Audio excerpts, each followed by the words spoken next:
Hey there! On the boat! Da! Barge on other side! You still need us? What do we do now to tie my train to the barge? Mademoiselle Takatak, Lokokoko Mitchen. What did your husband say? You attach chain to train and chain put train with barge. Hop! Catch it up.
Hello, Kate Walker here.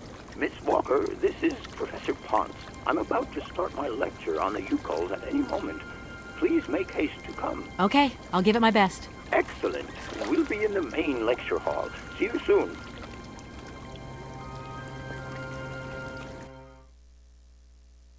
Ah, there you are, Miss Walker. Good. Take a seat quickly. I'm impatient to start my lesson. My young friends, a very exciting discovery, unimaginable up until only a few hours ago, has come into my hands and has finally allowed me to complete my study on the mysterious Yukol people. Lights, please. The Yukols are a people from the far north about whom very little is known. They live far away, very far away, on the frozen borders of Siberia.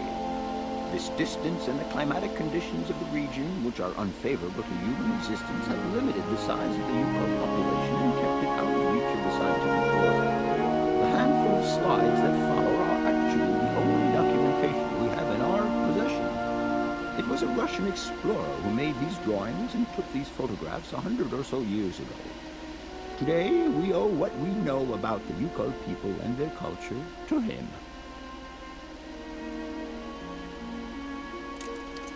We know that the origins of the Yukols date back to the last ice age. Curiously, evidence of their presence has been found in Western Europe, and more precisely in the prehistoric caves at the heart of the Alps. This people, it seems, undertook a long migration over centuries towards the far north of the globe. The reasons for this migration are due to the importance of the mammoth in their craft, trade, and culture. They used them for transportation and as beasts of burden. The mammoth brought them meat, skins, fat, and ivory. Man and animal lived in symbiosis. There's no doubt about it. Mammoths started to drift away from the region due to changing climatic conditions, and the Yukos followed them to the north, to the edges of Syberia.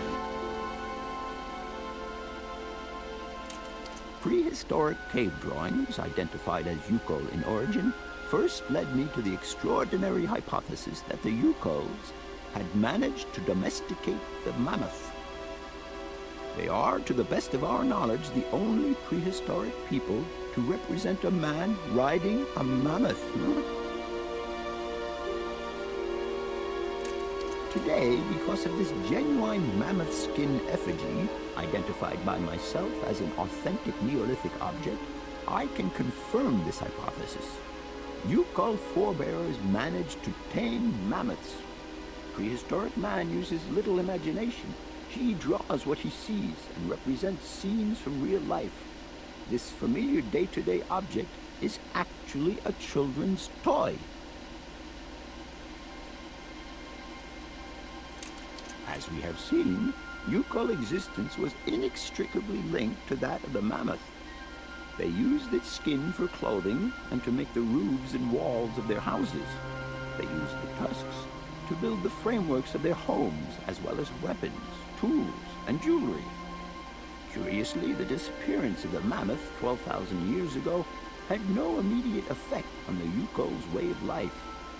It seemed that for a long time after, the people maintained their strong bond with the mammoth through the centuries. As incredible as it may seem, the Yuko people have continued right up until the start of this century to feed themselves on mammoth meat and to use the skin for clothing and shelter. Their ivory craftwork industry is still flourishing. It would appear that to preserve ancestral customs, the Yukos learned how to exploit through the centuries the large number of frozen mammoth carcasses that were perfectly preserved in the ice of the Siberian tundra.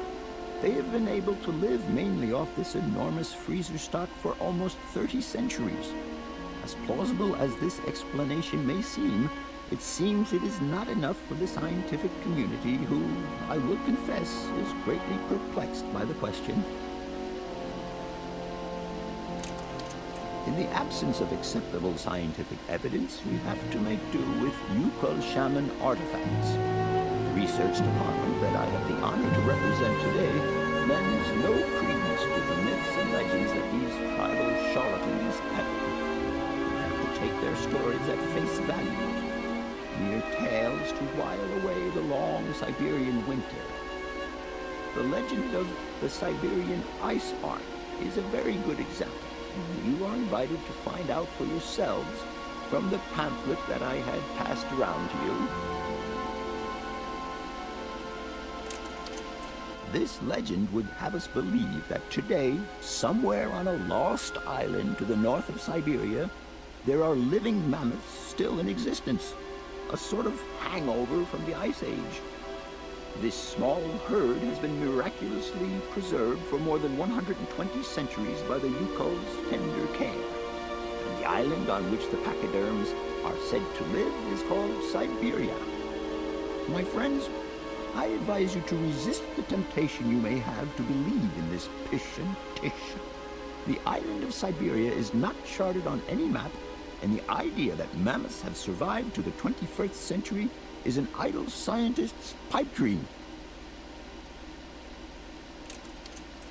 The Yukos were sadly among the first victims of the colonization of continental Siberia led by the Russians in the 20th century.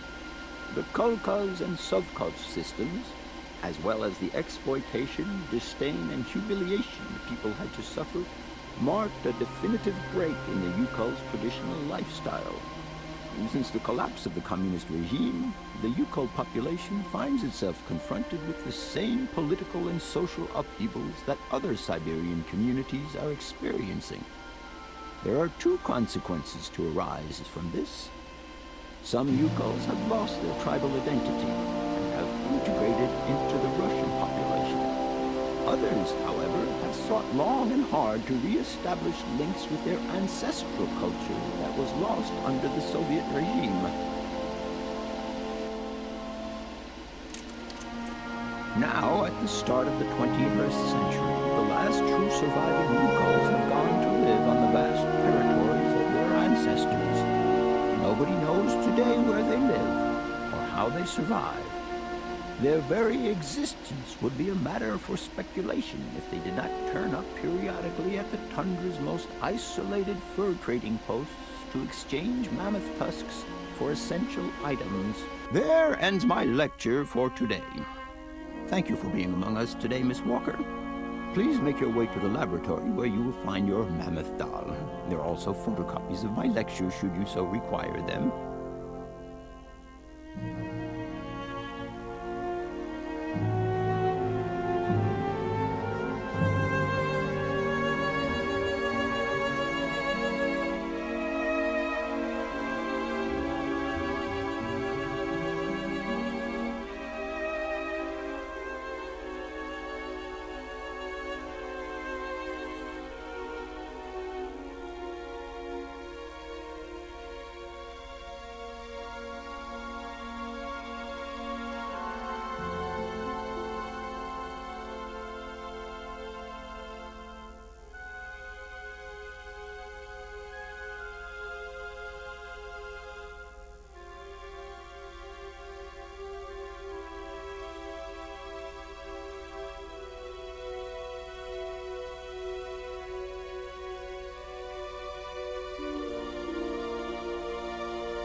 Do excuse me, Professor. What is it you want to... I would have loved... You... It wasn't really my intention to stop off here. What you heard was only the... Actually... I'll leave you... Sorry?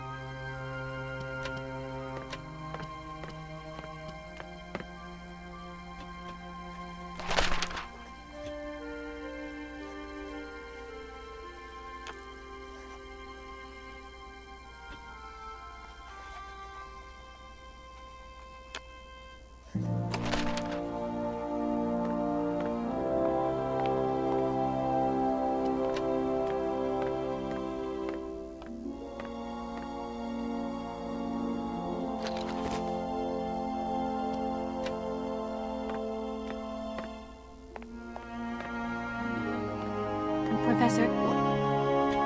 I'll leave you... Do it... What?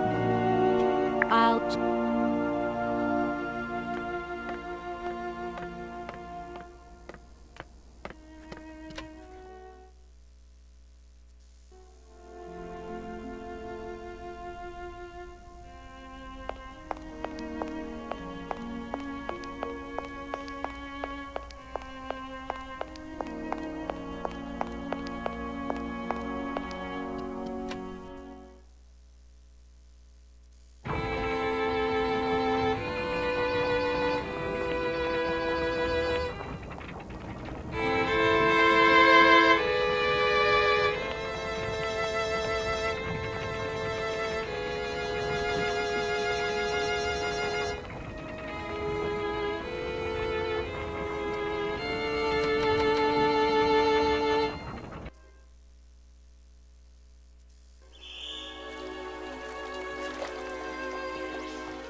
I'm afraid... Hey. I won't disturb...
Everything up? Yes. Oscar, get... Good, Kate Walker. On punctuality. Oscar? In a while.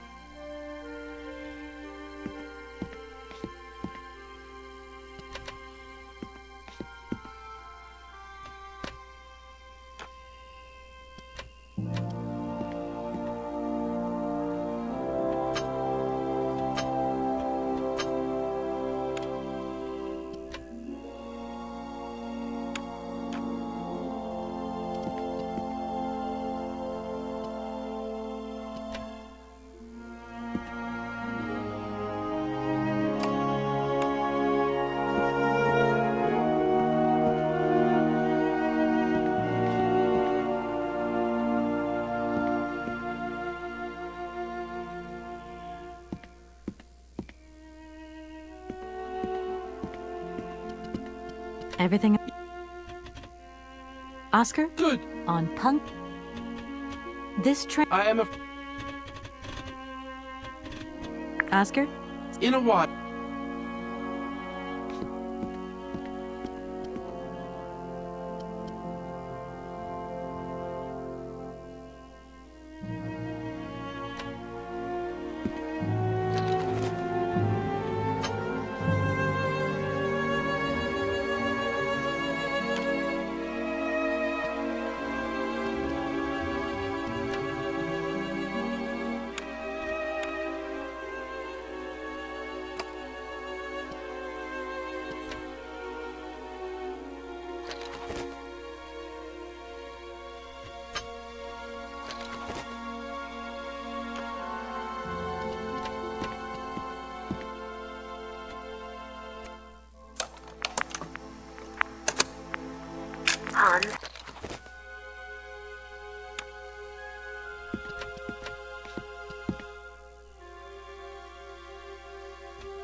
Everything okay? Yes.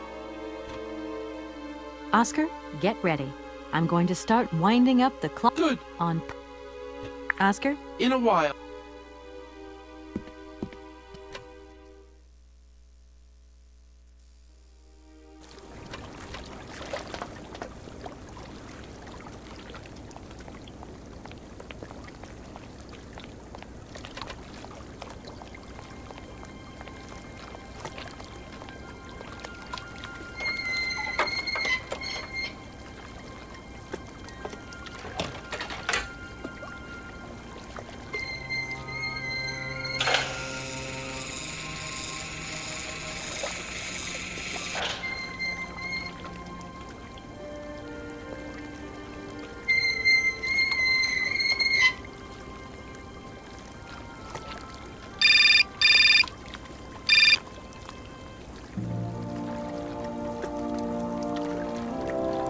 Hello? Where are you? Hi, Dan. I'm in Barrackstadt. Bollock, what? Is that a town? I hope the man you're looking for lives there. Are you coming home soon? From what I gather, it's one huge university with an extraordinary station aviary. If you could only see it, there are trees and birds everywhere. It's so weird here. Sounds like a great place for a bit of sightseeing. So, are you coming back soon? I don't think so. In fact, the train I'm traveling on has some kind of a mechanical problem. We've been forced to stop here. Us? I thought you were alone. Who's with you? Oscar, the train engineer. You're messing around with mechanics now, are you? Don't be so stupid, Dan, please. Oscar is an automaton created by Mr. Varlberg, the man I'm looking for. And he's not any old robot. He's a sophisticated butler type, if you see what I mean. He's a bit obsessive as well. Kate, I don't know what they're feeding you in Europe, but don't you think it's time that you came home? But my mission still isn't finished. To hell with your mission. I don't know why you accepted it in the first place. If you just stuck to the middle of the road, then we wouldn't be in this mess. We? If there's any mess, it's me who's in it. And while I'm trying to come to grips with strange towns, you, my darling, are sitting at home on your butt. I seem to remember we had nothing against my departure. It was only going to be 2 or 3 days, Kate. Please, try to put yourself in my shoes. Your shoes. Not only do I have to fit myself into your diary, but I've got to get myself into your shoes as well? Is there anywhere else Sir would like me to put myself while we're on this subject? Look, I don't want to talk about it now. Call me back when you've calmed down. I was perfectly calm before I picked up your call. I only wanted a few words of encouragement, not your disdain. Was that too much to ask? You can be such a selfish... Takes one to know one, sweetheart.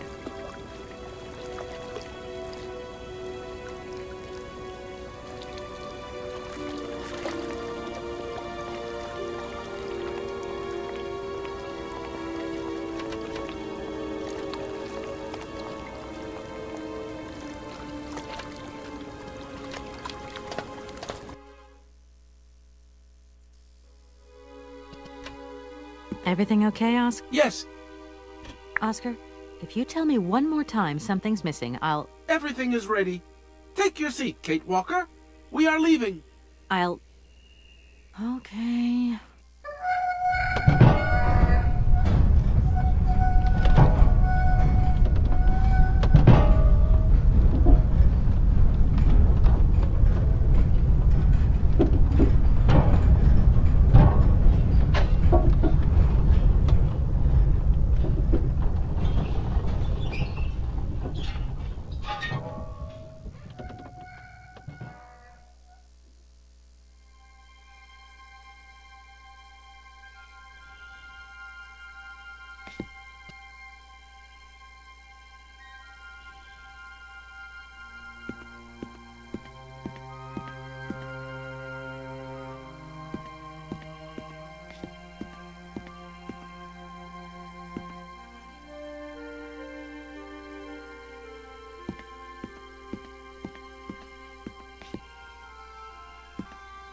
Your request is refused, Kate Walker. Oscar, Don't you think we've wasted enough time already? You neglected to find the clockwork winding mechanism for the train with sufficient haste, Kate Walker. What nerve! And you refused to lend a helping hand. Help that could have been invaluable to me. I agree, Kate Walker. If you weren't so obsessed by procedure, we wouldn't have had a hitch. I am not entirely convinced, Kate Walker. Oscar, please, let's get in the train and leave, can we? Yes, Kate Walker. Give me the visa.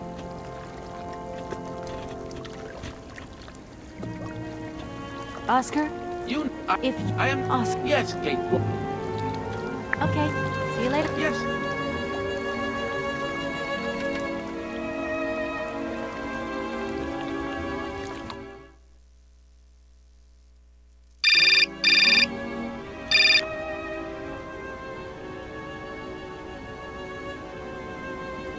Hello? Kate! Oh, is that you? What's going on? Well, I finally got the mechanical train wound, and I hope it's going to take me to Hans Varlberg. I had to sort things out with a couple of weirdo sailors, and they probably ripped me off. But now I'm blocked behind this massive wall. You should see it, it's huge! I'm not talking about that. I want to know what's going on with Dan. What do you mean? I bumped into him at Maggie's zoo, and he said you'd argued. That's a bit over the top. Things got a bit heated the last time we called, that's all. No need to go overboard. I don't mean to be melodramatic, but he didn't seem in such great shape. He had his down-in-the-dumps head on. Like Dan has a down-in-the-dumps head. Well, yeah, when that shock of hair flops over his forehead, and his eyes mist up, and his eyebrows kind of creased together. I'd never noticed.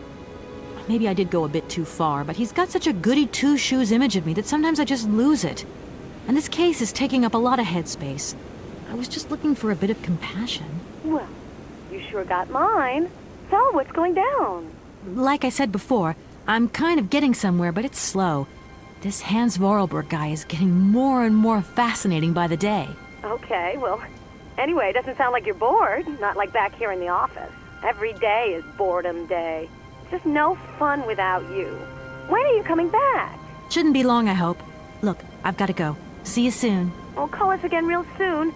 And be easier on Dan next time, huh? I'll try.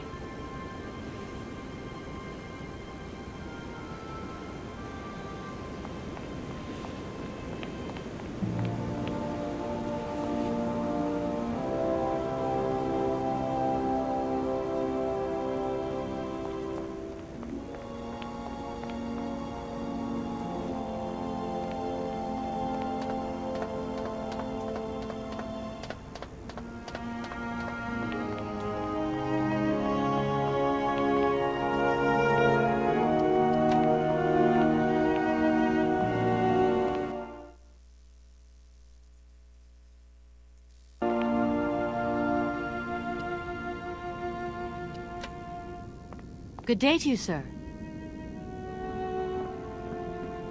Captain Malatesta, Commander-in-Chief of the Barkstadt border post, at your service, madam.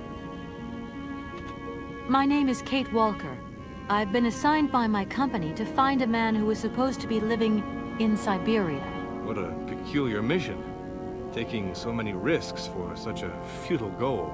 Captain, to my mind, the military zeal with which you insist on guarding this meaningless wall strikes me as equally futile. I should be offended by your words, miss. But I forgive you. Because you are young and unaware of the very real dangers lurking in store for us. You claim that Hans invented the gate mechanism? Affirmative, miss. He has such fine talent, don't you think? And from what I see of your train, his know-how hasn't diminished with time. The most remarkable thing has got to be his automaton engineer. A marvel of mechanical engineering, and a personality that is larger than life. If I had known the man, I would have asked him to create me a unit of automaton sentries. You claim that Hans invented the gate mechanism? Affirmative, miss. He has such fine talent, don't you think? And from what I see of your train, his know-how hasn't diminished with time. The most remarkable thing has got to be his automaton engineer. A marvel of mechanical engineering, and a personality that is larger than life. If I had known the man, I would have asked him to create me a unit of automaton sentries. Between the station aviary and this bleak wall, Change in atmosphere is radical, don't you think? It's been a long time since I've been at liberty to judge, miss. My duties forbid me from abandoning my post. I need a visa to cross the wall and to continue my journey to the east. They told me that you are the only person in a position to issue such a visa. Indeed. This responsibility is part of my duties. However, I am not currently issuing visas because nobody must venture beyond the wall. And why not? It's far too dangerous, in particular for a lady of your standing who is traveling unescorted. Dangerous? What exactly do you mean, Captain? The enemy, miss. The enemy. I've been observing them for several years through my telescope. There's one particular horseman stationed yonder. He's a scout from the invading enemy army, and he's been spying on us. So I have to be extremely vigilant. He knows that I know he's there, you understand? And as long as I keep my eye on him, he won't dare try anything. Are you sure? Please, take a look for yourself. Don't mind me if I retire, Captain. Please, madam. My respects.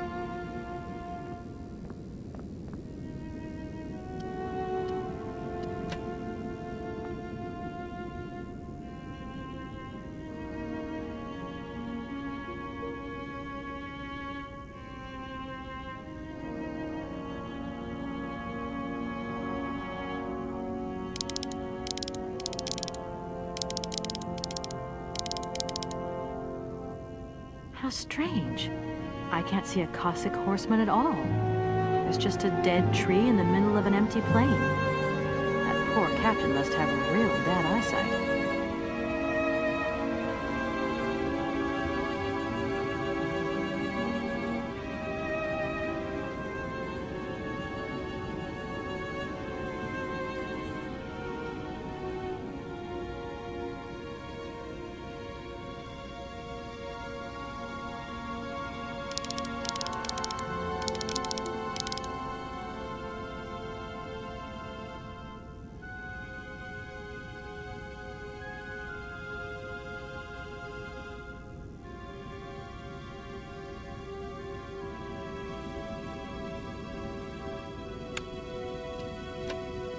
Good day to you, sir. Captain Malatesta, command... Captain, I can assure you that your enemy horseman is in fact simply a dead tree. A tree? But that's totally ridiculous. I can tell you have never seen a Cossack before in your life. How long has this Cossack been spying on your wall? For a long time. Yes, a very long time. But they could attack at any moment. We simply cannot tell. And he's been in the same position the whole time? Cossacks are soldiers, miss. They're capable of great resistance and persistence in the face of adversity. Don't mind. Please.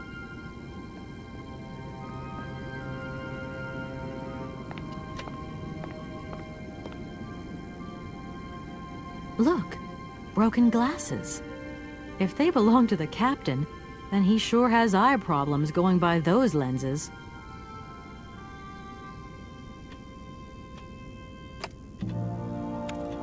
Doesn't look like that works.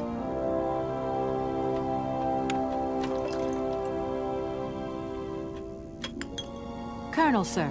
Captain, miss. But you have the air of a great officer.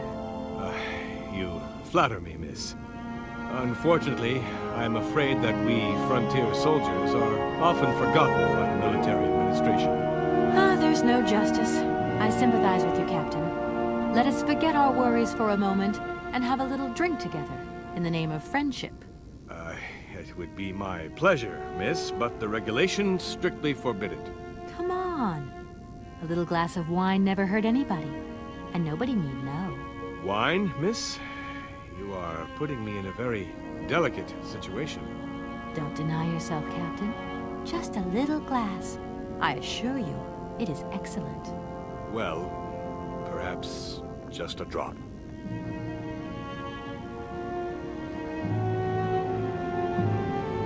Here's your glass. To your good health, Captain. And to yours, miss.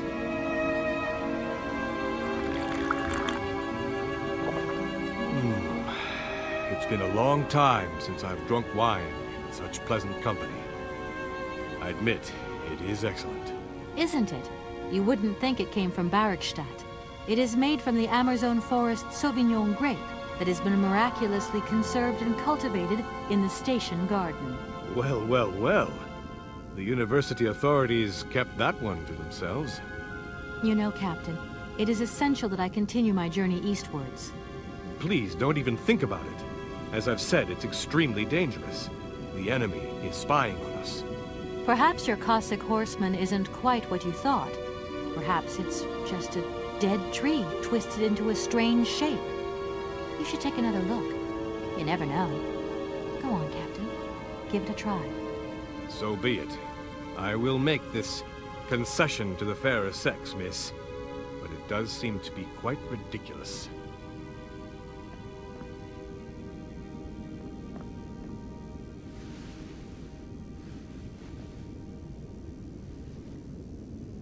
Incredible. How is this possible? By what strange magic? How could I have been so wrong for so long? The enemy was only a tree. I'm so ashamed. It's not that bad, Captain. It's only human to make mistakes, after all. A tree. Nothing but a dead tree. Pull yourself together, Captain. It's okay. And now I suppose there's nothing stopping you from issuing me a visa? Yes, of course. There is no more danger. All these years. And now the Cossack has gone. There is nothing left to watch. Captain, you should be delighted. From now on, you don't have to stay pinned to your watchtower. Travel can start up again normally. You will be able to resume your regular duties like issuing entrance and exit visas. You're right. I will sign you a visa to cross the wall frontier immediately. 1,000 apologies. Here, miss.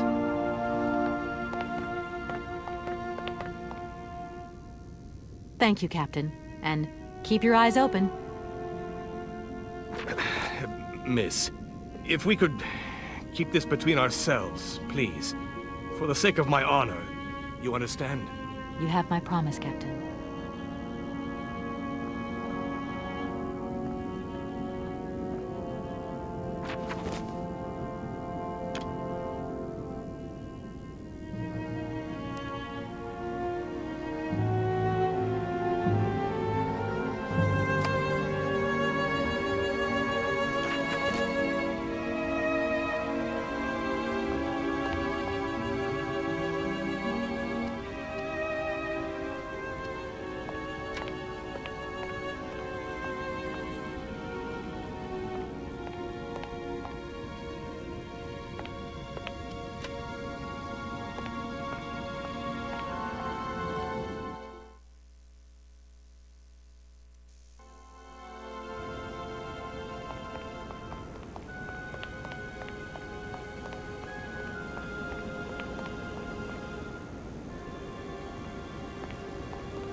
Here is the visa.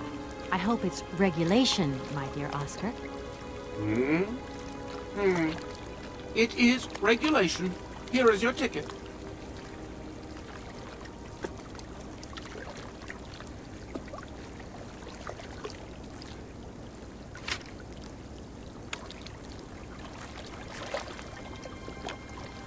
Have a good journey, Kate Walker. So, can we go now? Indeed. We are already very late, Kate Walker.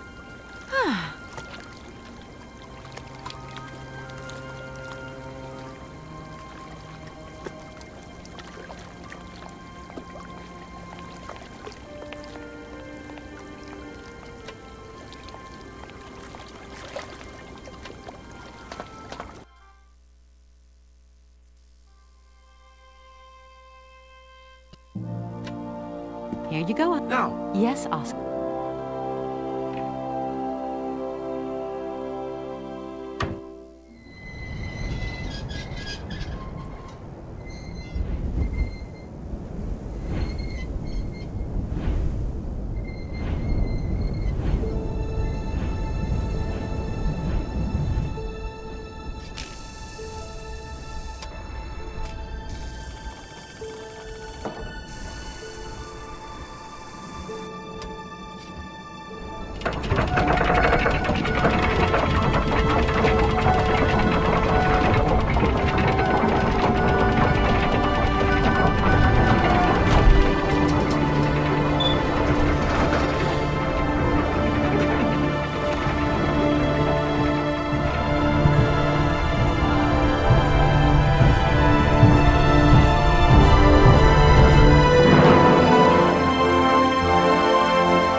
No.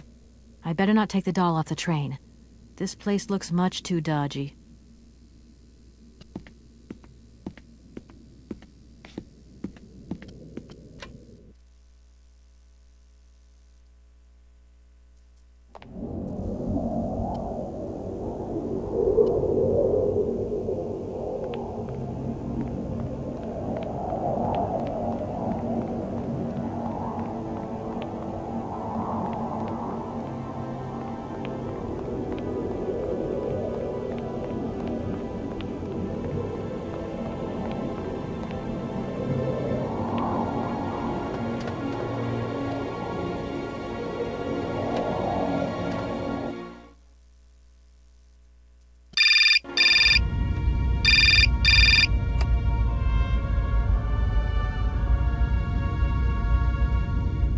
Hello? Hello? Kate, it's Dan. Can you hear me? Dan, is that you? I can't hear you so good. Dan? Kate, it's Dan. Can you hear me? Dan, you're breaking up. I'll try and call you when I get out of this mine. Kate! Come on, what's happening? Listen, we've got to talk. Look, the line's just getting worse and worse. I'm hanging up.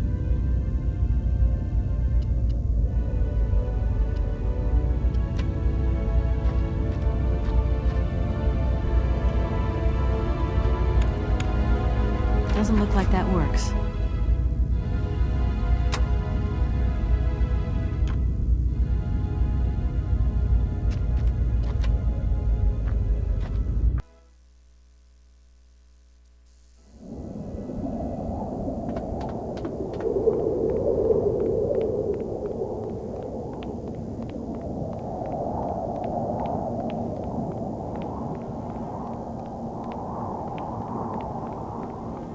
Kate Walker! Kate Walker! Oscar, what's going on? Why has the train stopped? Where are we? The springs of the train are unwound again, Kate Walker. As for the question pertaining to our geographical location, I really haven't the slightest idea. Well, we'd better get looking for a winding machine, my dear Oscar. I hope that this place actually has one. The air here is so polluted that I could not possibly risk leaving the locomotive. My joints might corrode irreparably. Right. Let's see. Okay, let's try looking on the bright side here. I need to stretch my legs. Is there something wrong, Kate Walker? Are you uncomfortable? Are the passenger facilities on this train substandard? I shall draw up a formal complaint form for you immediately. No, Oscar, everything's fine, I assure you. A little walk will do me good, that's all. Oscar, you couldn't make a little effort for just this once. If we both went looking for the winding machine, the two of us together might find it quicker. You are in all probability correct, Kate Walker.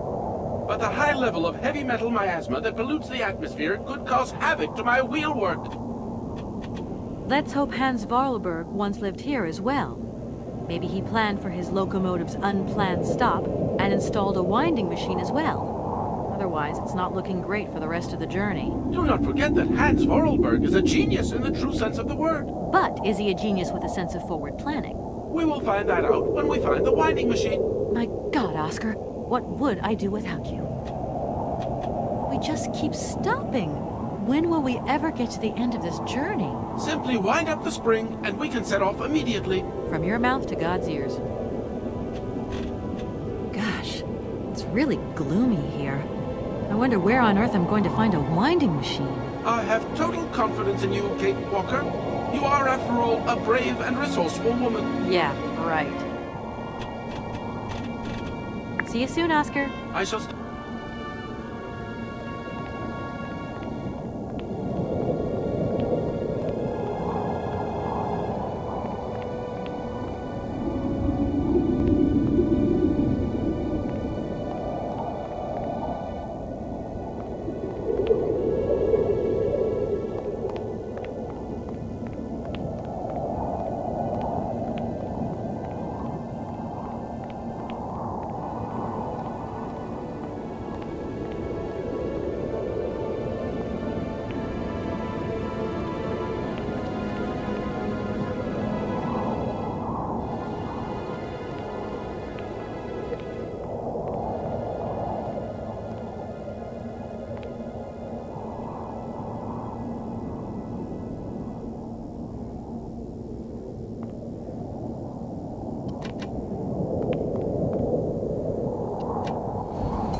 can't go that way.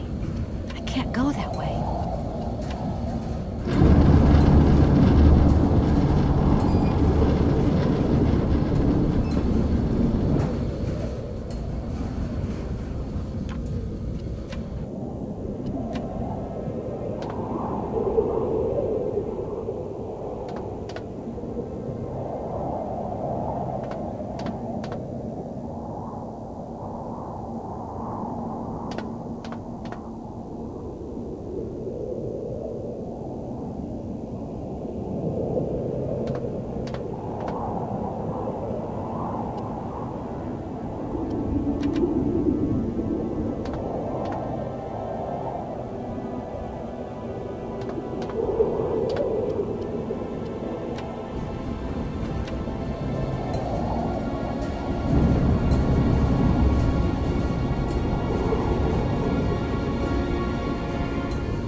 Hey, you there!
My dear brother, what joy to have news of you after your long silence during the war years.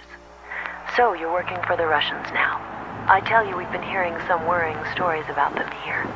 Just your description of that dingy factory makes me cough. But it's so good to hear that your talent is being recognized for its true value, and that your automaton creations are taking the place of workers for all those menial jobs. I'm so proud that Vorarlberg automatons are making such a contribution, even if it is small, to the improvement of people's lives. Meanwhile, back in Valladolid, we've been licking our wounds after the war years. Some people have returned, others not. Life is slowly coming back, but it's taking time.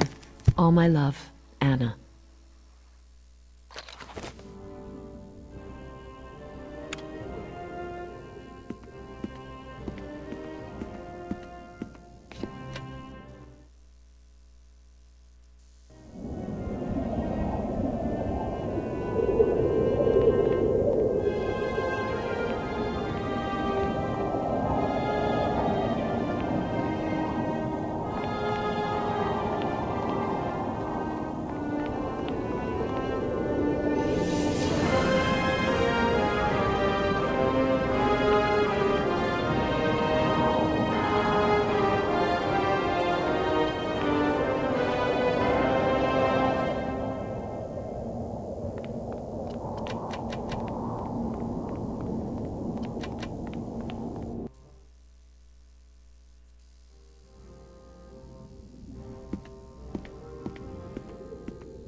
No. I better not take the doll off the train. This place looks much too dodgy.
Doesn't look like that works.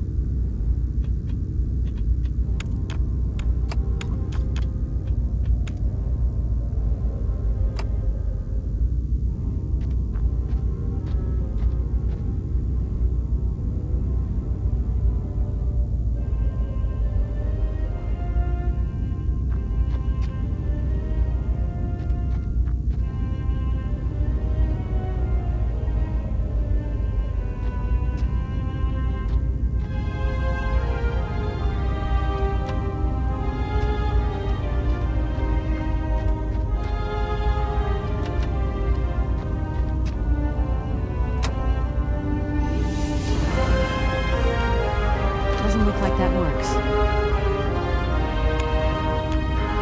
Doesn't look like that works. Doesn't look like that works. Doesn't look like that works. Doesn't look like that works. Doesn't look like that works.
My God, Oscar! Oscar, talk to me!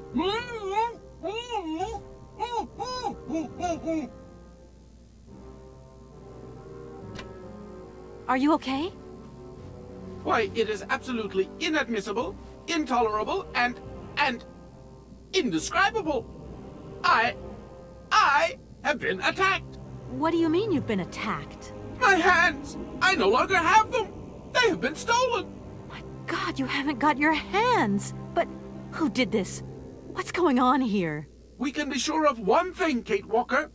That this heinous crime was committed by a barbarian. A dysfunctional individual whose behavior lacks all finesse.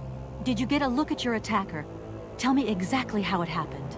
I was standing here polishing up my metalwork.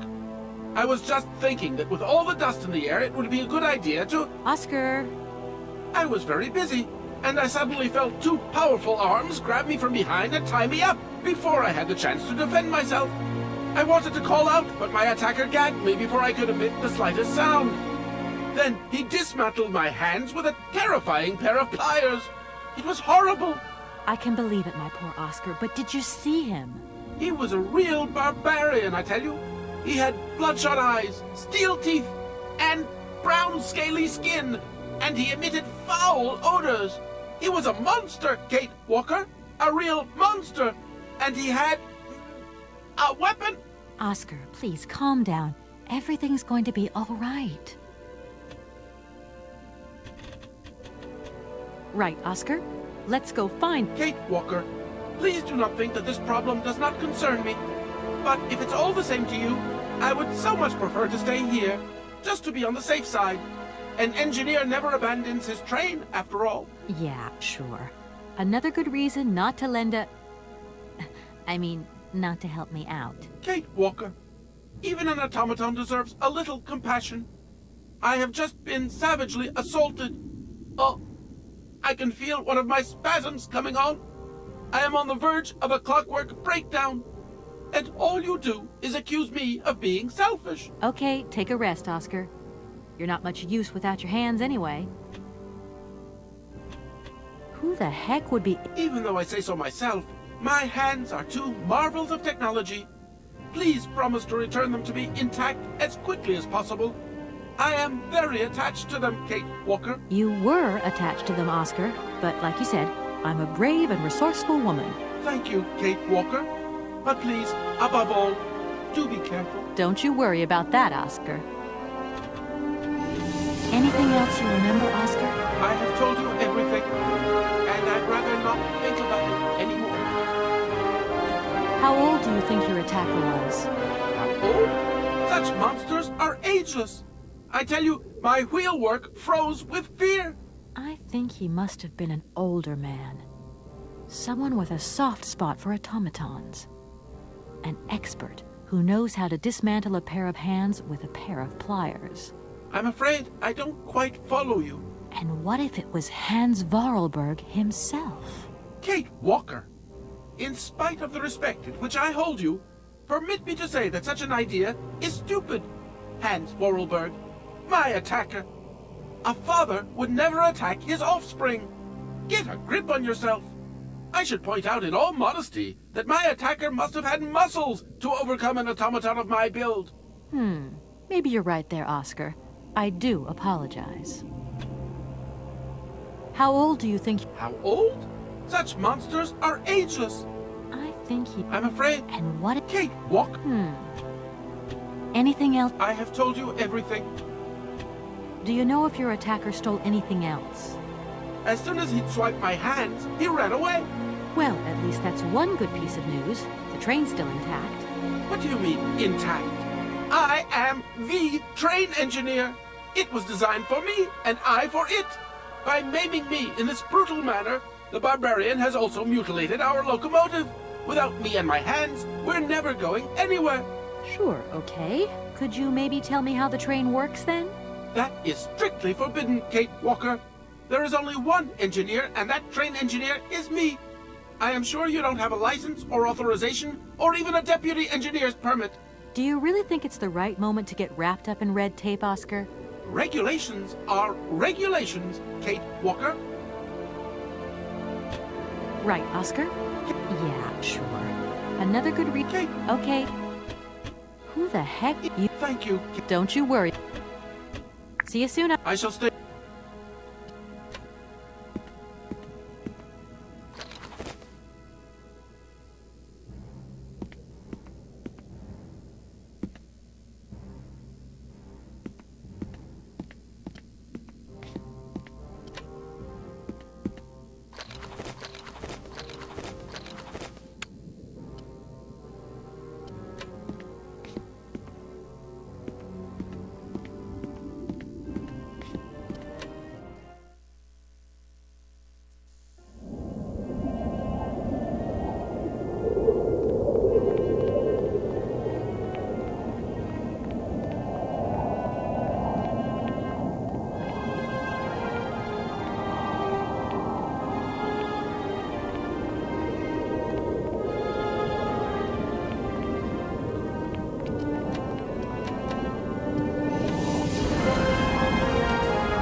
Hey, you! Who are you? Careful, I'm warning you. I'm not afraid of you, okay? What do you want? Why did you do that?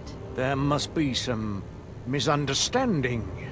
Because you reckon theft is all about misunderstanding, do you? Give me my hands back. Now!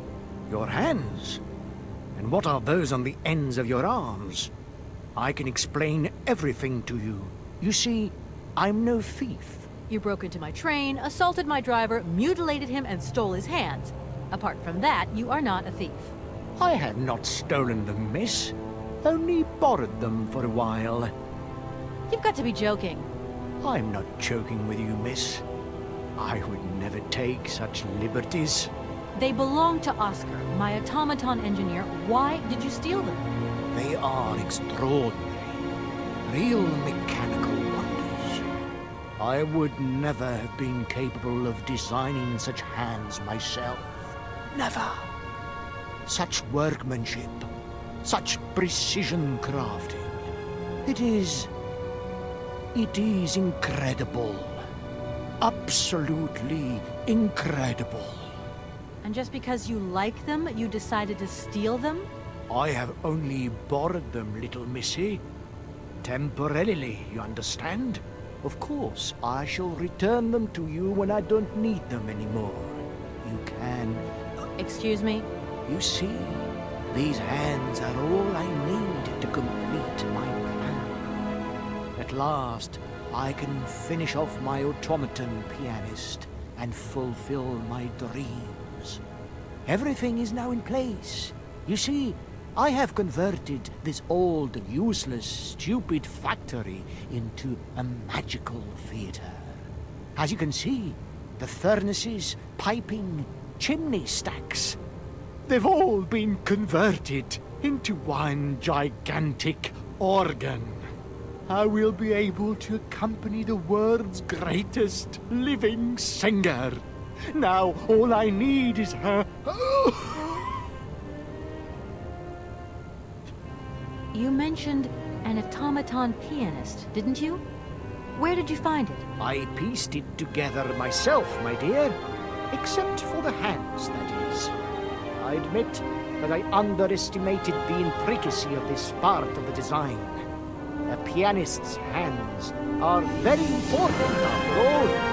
But enough. Now he has a perfect set of hands. Your passion amazes me. Have you designed any other automatons here? No. Clockwork mechanisms do not interest me as such. I simply needed a robot capable of accompanying Helena Romansky on my huge organ. I adapted an existing model, a reject automaton secretary. I reconstructed it and adapted it to this new function. An existing model, you say? Did you ever know Hans Vorarlberg? He was a kind of mechanical genius, like yourself.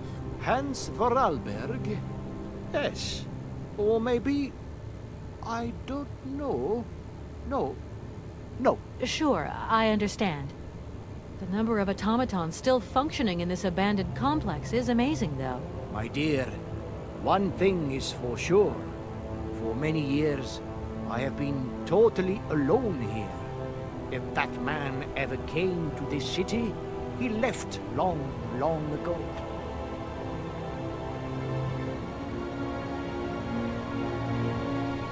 Just who is Helena Romansky, then? My dear, Helena Romansky is a great singer.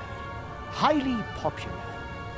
The greatest singer the communist world has ever known. And I had the privilege of seeing her perform a magnificent recital here in this very place. It was July the 2nd, 1969. I remember when her radiant figure appeared at the door of the train. It was unreal. She held out her hand. I helped her step lightly down from the carriage. She was like an angel descending from the skies. we managed to get together a theater. Nothing like what I have achieved here today. But she still sang. Her voice was so warm, so uplifting. I remember how tears of joy streaked our black faces, filthy from the mines. I have never heard anything so beautiful in all my life. You tell it like it happened yesterday. It was yesterday, my dear, and it is engraved forever in my memory. Now she can return, and she will see what I have built for her. She will realize that this city has become the perfect jewelry box to hold her precious voice. Well, that's some way to woo a lady. And what if I helped you to make some other heads, just for your automaton? Why should life be complicated when I already have what I need? And I very much doubt you are in any position to create such a perfect pair of hands. Who are you? Sergei Borodin, the director of the industrial city of Komkolzgrad.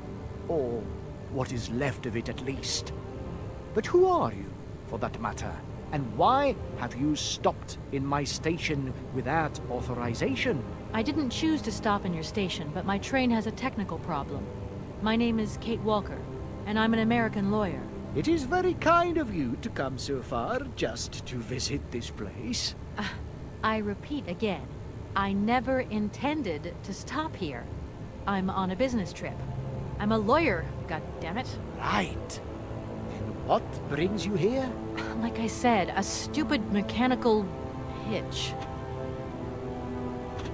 When you stepped on the train, you were trespassing on private property. Everything in this city, sweet lady, belongs to the state. And to all intents and purposes, the state in this city is me. My train is not a part of this factory.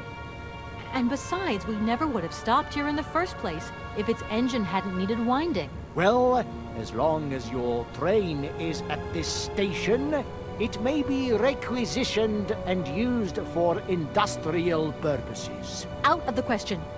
And I forbid you to do so. Maybe I won't have to. Perhaps we can maybe come to some kind of agreement, my sweet lady. I hope so. And fast. I'm sorry, I can't make heads or tails out of your story at all. Without my engineer's hands, I'm stuck here, you see? Everything I have designed, all that I have invented, everything is for her.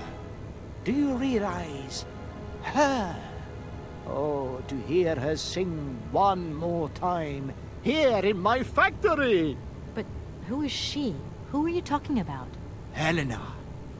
The one and only Helena Romansky. Her voice is so pure, like an angel. One day she came here to Komkolzgrad. She sang here, you know, when our industrial city was in its heyday. Oh, so long ago now. It was almost unreal. It was magical. I remember it like it was yesterday. Then, later, a long time later, she saved my soul. She saved my life and gave it meaning. When I was told that the mining program was to be abandoned, that this industrial city was consigned to oblivion, that I, its director, would from then on be nothing but a guardian of these rusting remains of a bygone age. That is when I first formed my plan, to bring Helena Romansky back to this factory. But this time, she would sing for me, and me alone. And is she okay about this? Sure, sure. Once she finds out that I have done all this for her, when she realizes how I converted this vast network of pipes and tubes to create one of the most impressive organs ever made, then You know, this was no small achievement, miss. Once, molten iron flowed through here. Now there wafts only beautiful melodies. But then I realized I had to make an automaton pianist. I began to despair that I would never create hands that were intricate enough. But then you arrived. So lucky, don't you think? Yeah, that must have been a happy coincidence for someone around here. So, when will this Madame Romansky come back? When do I get my hands back? I don't know. Maybe someone should look for her. Tell her. Hey, why don't you go? The quicker you bring her back, the sooner you can carry on your business trip. Now, isn't that a good idea? And you promise that once Helena has sung, you will give me back my automaton's hands? I promise, my dear. You have my solemn word. Well, I guess I'm going to have to believe you. Where should I go hunting for this singer, then? I have no idea. But for a woman of the world like yourself, finding her should pose no obstacle. Helena Romansky was a world celebrity, you know. I have collected many objects, souvenirs of her that I keep in a room. A shrine to her glory. It's like her own personal museum in a way. You should take a look.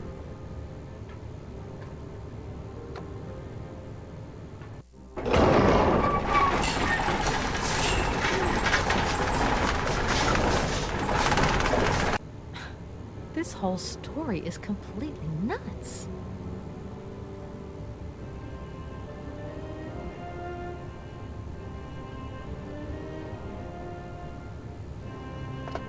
Listen, obviously all this has been just one big misunderstanding. So you're going to give me Oscar's hands back, and we're going to get out of your city immediately. Out of the question.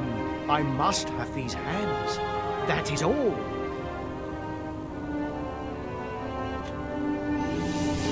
When you stepped on the train, you were trespassing on private property. Everything in this city, sweet lady, belongs to the state. And to all intents and purposes, the state in this city is me. My train is not a part of this factory.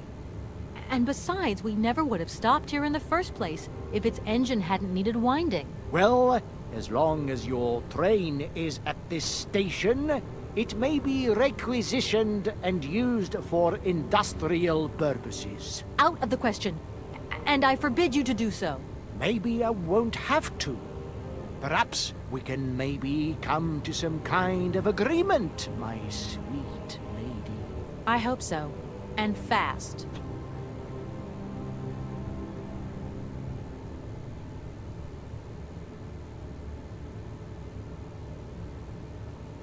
I'm sorry, I can't make heads or tails out of your story at all. Without my engineer's hands, I'm stuck here, you see? Everything I have designed, all that I have invented, everything is for her. Do you realize? Her. Oh, to hear her sing one more time, here in my factory! But who is she? Who are you talking about? Helena. The one and only Helena Romansky. Her voice is so pure, like an angel. One day she came here to Concordsgrad. She sang here, you know, when our industrial city was in its heyday. Oh, so long ago now. It was almost unreal. It was magical. I remember it like it was yesterday. Then, later, a long time later, she saved my soul. She saved my life and gave it meaning. When I was told that the mining program was to be abandoned, that this industrial city was consigned to oblivion, that I, its director, would from then on be nothing but a guardian of these rusting remains of a bygone age. That is when I first formed my plan, to bring Helena Romansky back to this factory. But this time, she would sing for me, and me alone. And is she okay about this? Sure. Once she finds out that I have done all this for her, when she realizes how I converted this vast network of pipes and tubes to create one of the most impressive organs ever made, then, you know, this was no small achievement, miss. Once molten iron flowed through here. Now there wafts only beautiful melodies. But then I realized I had to make an automaton pianist. I began to despair that I would never create hands that were intricate enough. But then you arrived.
Hi, Mom.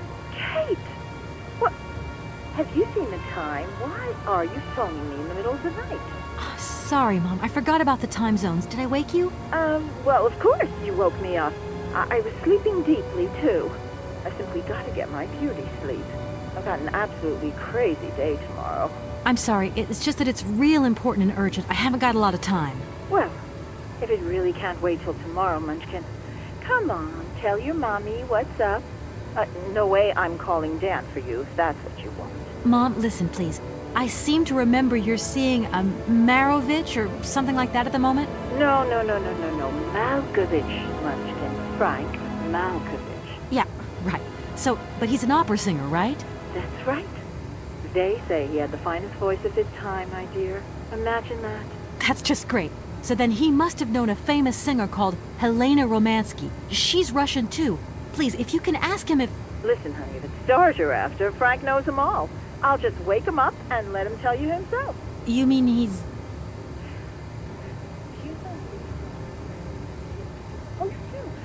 Oh, Kate, listen, you're still there. Frank tells me he did hang out with a Romansky once, but it was platonic.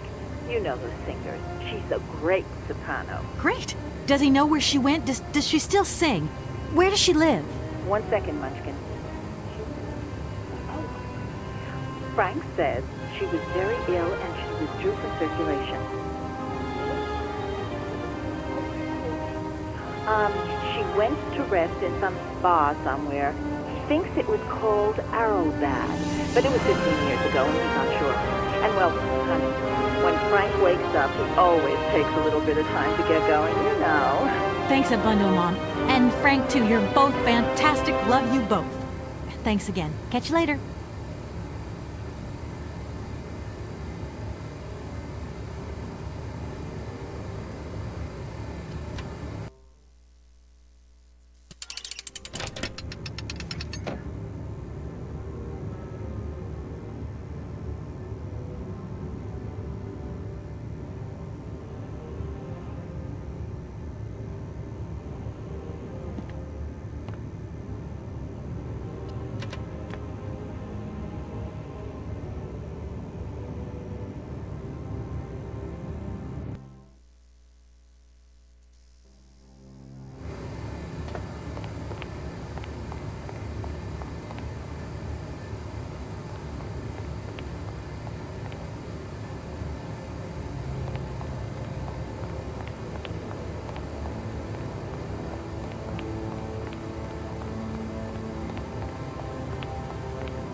Director. Ah, it is you, Miss Walker. Director, I think I know where Helena Romansky is. My God, you have found Helena? That is fantastic. I remember you saying that you didn't know Hans Vorarlberg. It's strange because there's a photo in your museum with a man accompanied by Helena Romansky and yourself. And that man looks just like Hans Vorarlberg. And so, does this prove that I know him? I think you have forgotten that only several years ago, this city was swarming with people. Do you think I actually knew every employee by their first name? No, of course not. But the man is holding hands with Helena, So I just imagined that maybe... Just imagined? Yes, you were. Imagining things, my dear. You have a mission in hand, Miss Walker. Pray, concentrate on it. You don't think that Madame Romansky could be a little too old or too sick now for such a journey? She is beyond the clutches of time, my dear. That is impossible.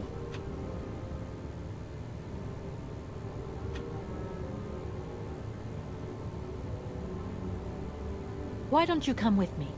After all, you're the person in the best position to convince Helena Romansky. Unfortunately, since my accident, I seldom leave my office if I can avoid it. And it is not wise for a director to leave his city now, is it? What makes you think this lady is going to come back with me? You're a lawyer, are you not? No doubt you will be able to plead my cause brilliantly to her. How can I get to Arrowbad? Out of the question that I tamper with my pianist now. Please understand, there are still one or two finer adjustments that I must make before Helena arrives. From my research, Helena Romansky is living in Arrowbad. Arrowbad? Helena Romansky is in Arrowbad? You know the town then? You know where it is? Of course. It was a famous spa resort. In its heyday, Arrowbad welcomed all the big wigs of the regime. To be granted a stay there was a real honor. Today, the honor has gone, along with all the generals and colonels, all washed away with the sea. It sounds like a good place if you need to take it easy or convalesce. I think Madame Romansky would be happier here. I think she'll prefer the peace and quiet here, the perfect tranquility of our little town. How can I get to Arrowbad? There is one way that you can. Here in the city, there are no suitable vehicles left. But that drunk old fool living up there, he'll have something. What drunken old fool? You mean you're not alone? What's up there? You mean you haven't noticed the space compound on the plateau? There's still some pathetic old soldier guarding it. But he's more interested these days in reaching for another bottle than reaching for the stars. And you think this gentleman could have a vehicle for me? I haven't the slightest idea. If you catch him on a good day, then maybe. But good days for him are far and few between. I wish you luck. How do I get up to the space compound then? There is a monorail that leads up to the cosmodrome. When you are inside, I will activate the automatic pilot. Director. Ah! Direct. My God. Okay.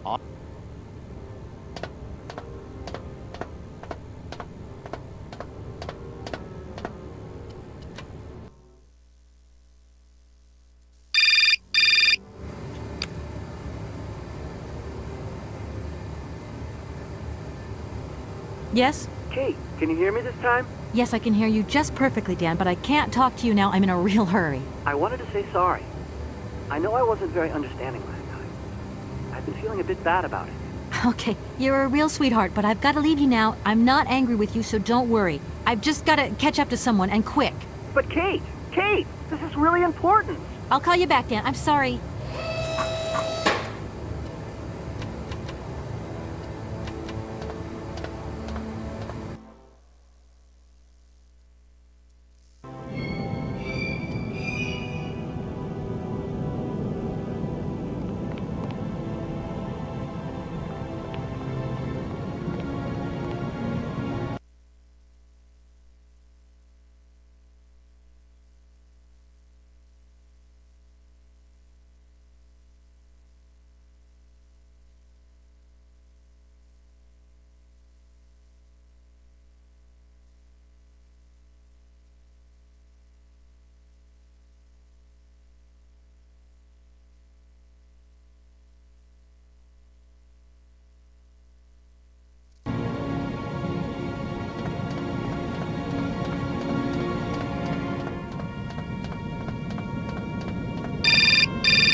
Hello? Kate!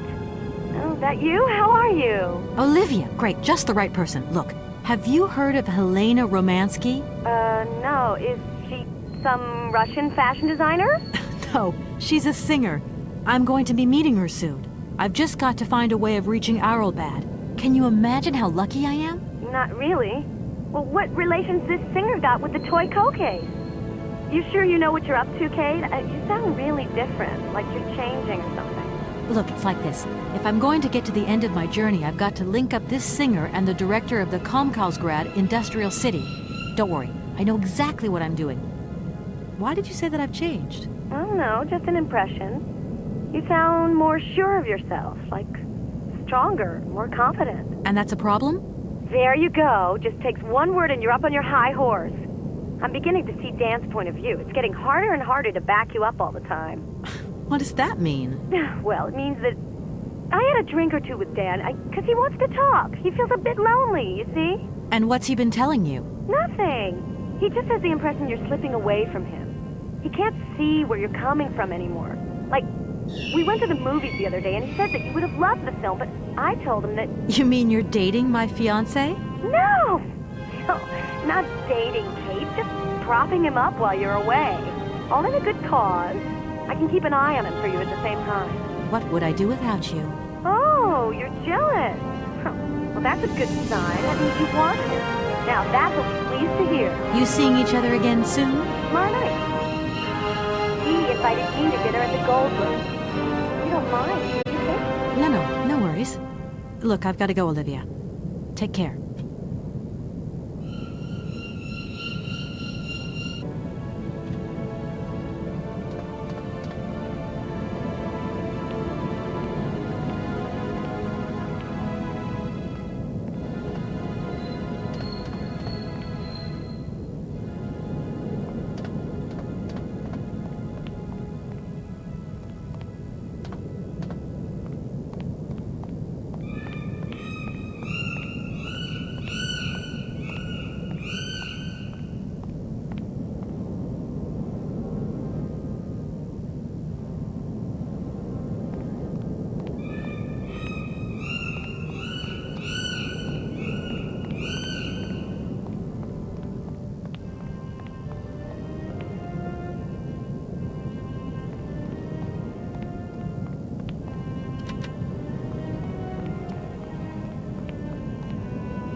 Excuse me.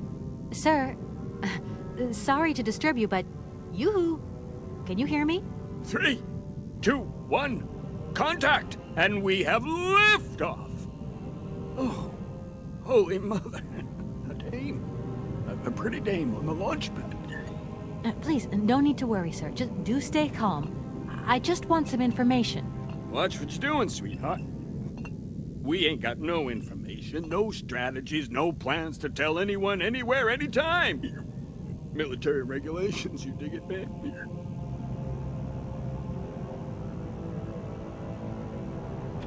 My name's Kate Walker.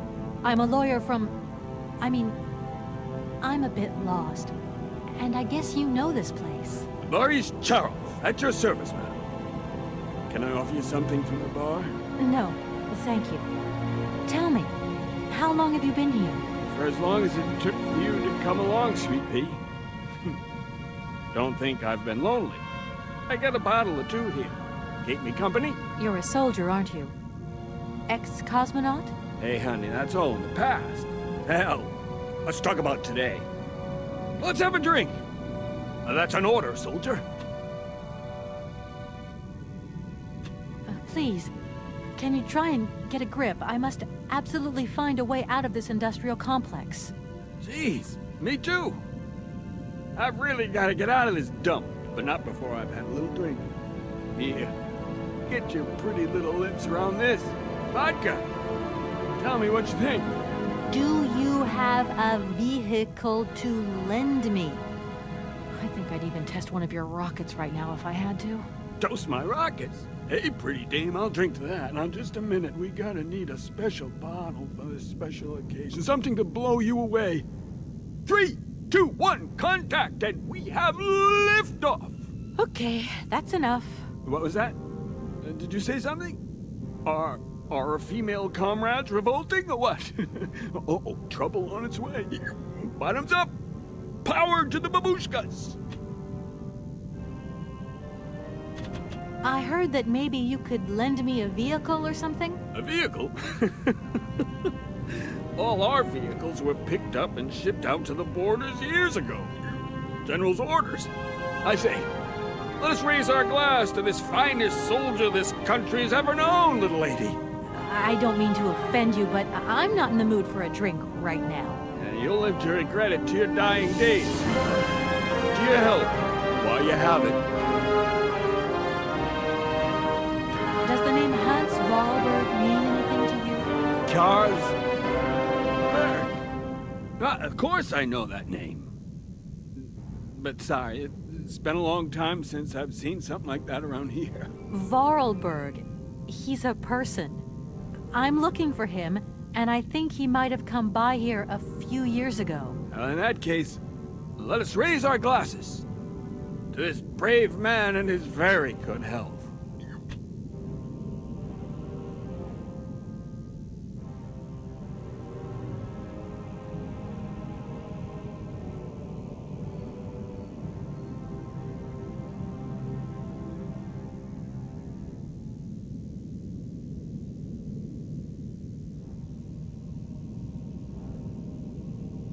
I came here by train, but I've got this mechanical problem.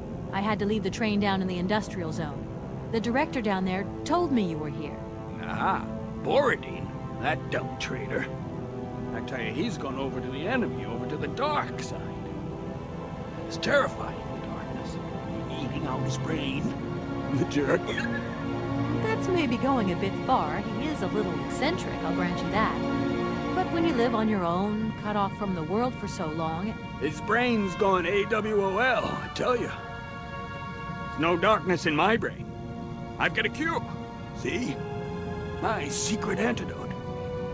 Go on, have some. It'll stop you getting a cold. I don't think I'm in a high-risk category, but thanks anyway. So many birds nesting around here. What attracts them all here like that? Dumb birds. But at least a bird don't get bored, does it? See? They can fly. Them birds. Jeez, they can fly. Sounds like you're jealous of them. Well, maybe you're just right. Sometimes I like to let Soyuz loose and watch them circle for hours on end. Birds, they crap themselves when they see him coming. Don't stop him coming back, though. Soyuz? Soyuz, ma'am. A silver angel. A savior who cleans our cosmodrome of them dirty rats with dirty wings. I need to get to Arrowbad, and quick. You go ahead, soldier. I'll stay here and keep you covered. I got the supplies here. Got to keep an eye on them. Tricky job, too, you know. All these bottles. I was going to... Forget it, it doesn't matter. He's too drunk to help anyone anyway. I am not drunk. I have drunk. A little bit.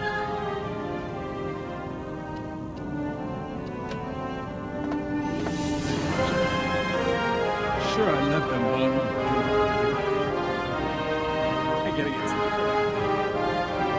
Wall's getting pretty tight. We'll think about that blast off later, huh? Are you okay, Colonel? Are you sure you're all right?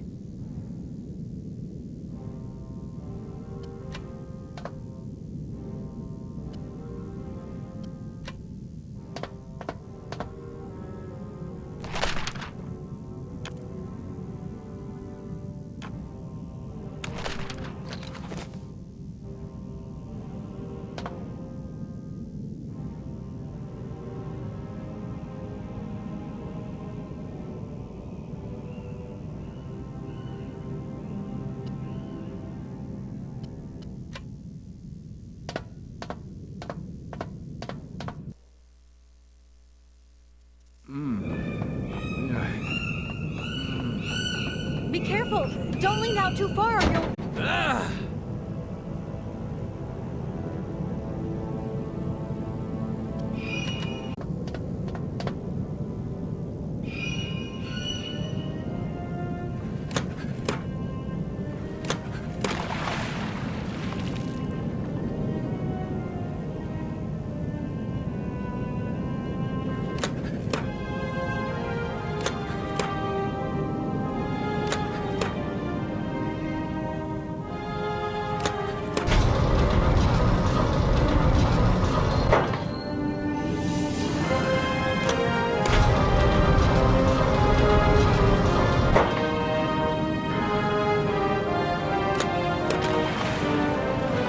Hey, what's happening? Let's water you got there. Stop it! Now! You want me to drown?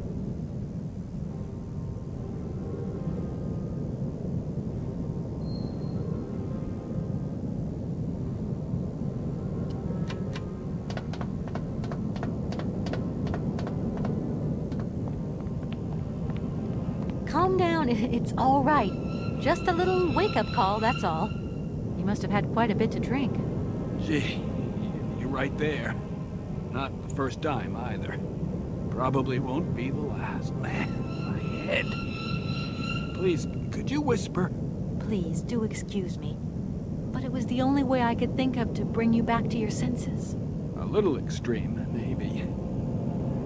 But I get the impression you're a lady who likes to see results. Sir? Sir? My head. Oh, my poor head. I need some quiet. Please, can I have some quiet? Does Arrowbad mean anything to you? Arrowbad. It's been a long time since I heard that name. It's a spa resort now. Top brass of the regime would go there. As well as convalescing soldiers, tired politicians, profiteers and racketers, the whole caboodle. Go live it up, all expenses paid. One privilege I never got. Just 2 steps away from becoming the nation's hero, and no free holiday for me. And where exactly is this place? Further east. We never had to know where exactly. The airship was programmed to take vacationers there. From here. Thank you so much for helping me. I'm sorry to have woken you up like that. It's been great talking to you, ma'am. I think I'll take 40 wins right now. Sir? Does... Thank you. Sir? Does... Further... Thank you, sir.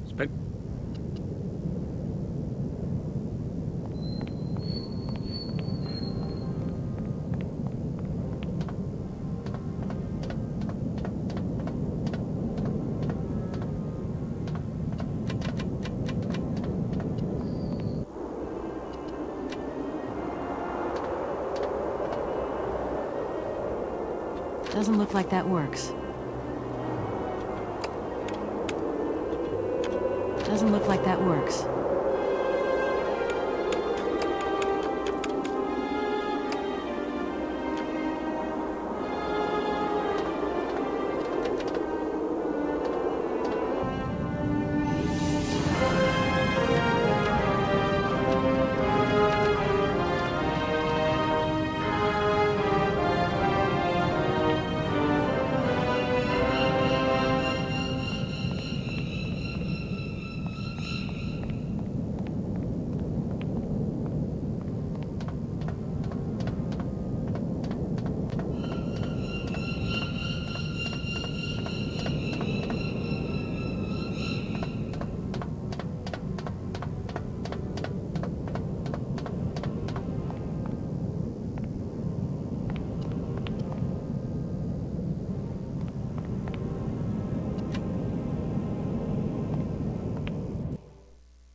Director, Ah, it is you, Director, I think My God.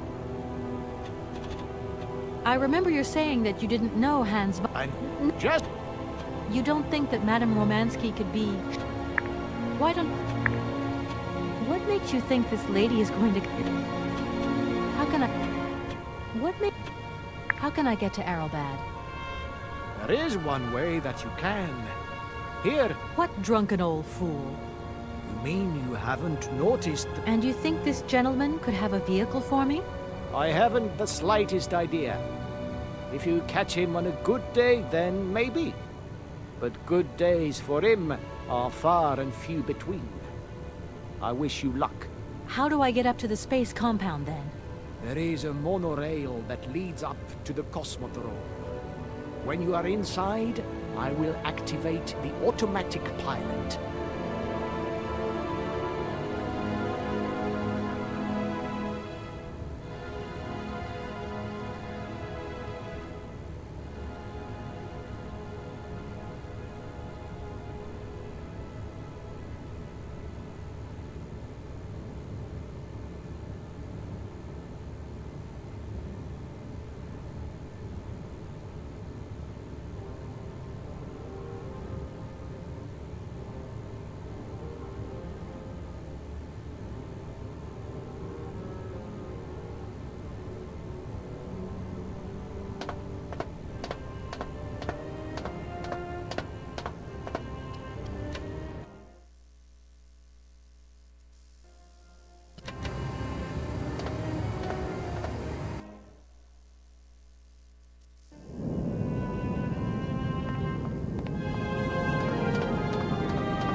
Need a key.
I don't need to use this console. Not yet.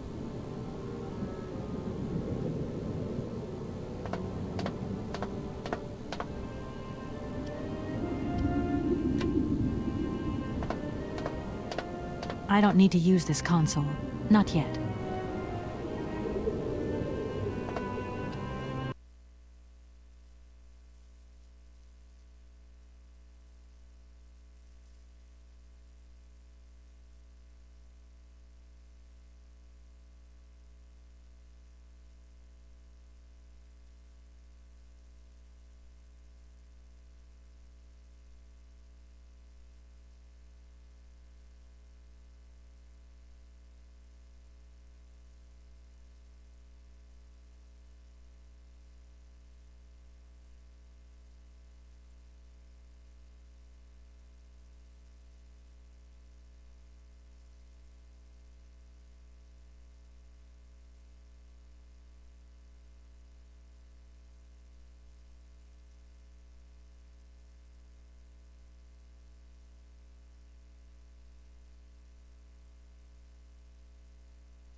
Sir?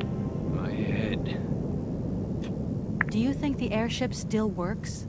No idea. It has been so long since it was used. And then I've got to learn how to use it, too. You won't have any worries there. It has an automatic pilot. Go visit if you want. Here's the key.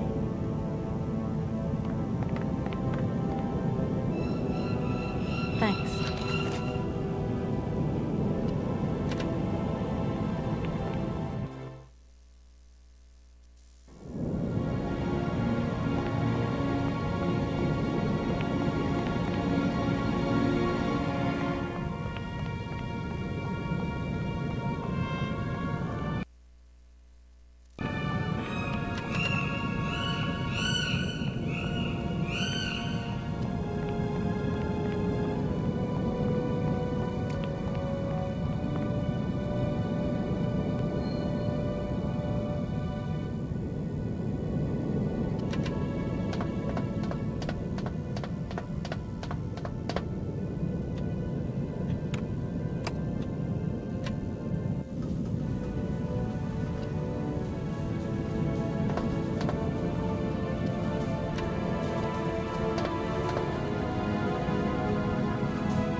Doesn't look like that works.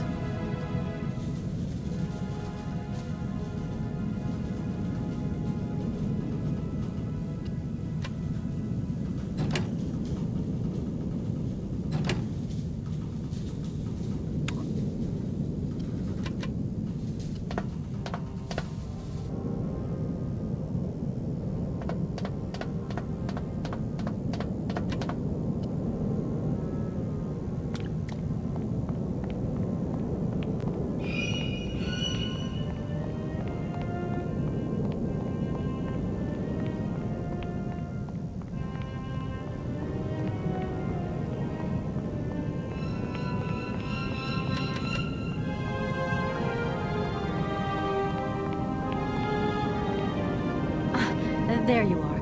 I was looking for you. I've managed to trigger the autopilot mechanism, but the airship still won't take off. Do you know why? I've got some idea. But you look like you were a pretty good mechanic. Let's just say that since the start of the journey, I've managed to get by and get to know Hans Vorarlberg's strange contraptions. Okay. I have a deal to make with you. I've been living in this dumb launcher site for years. And I've always said that one of these days I'm going to the stars on that flying wing. And I better make that trip before vodka stews my brain. But I gotta know how it works. And you look like you might have some clue at least. If you could help me get to the stars, I'll tell you how the airship works. What do you say? We got a deal? Why not? I'll see what I can do for you.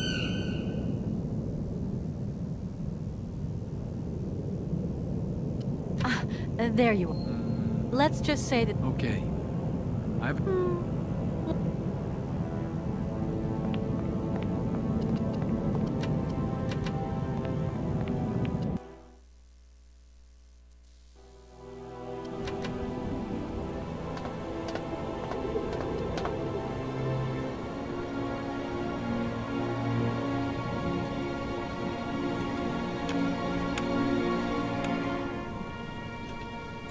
Doesn't look like that works. Doesn't look like that works. Doesn't look like that works. Doesn't look like that works.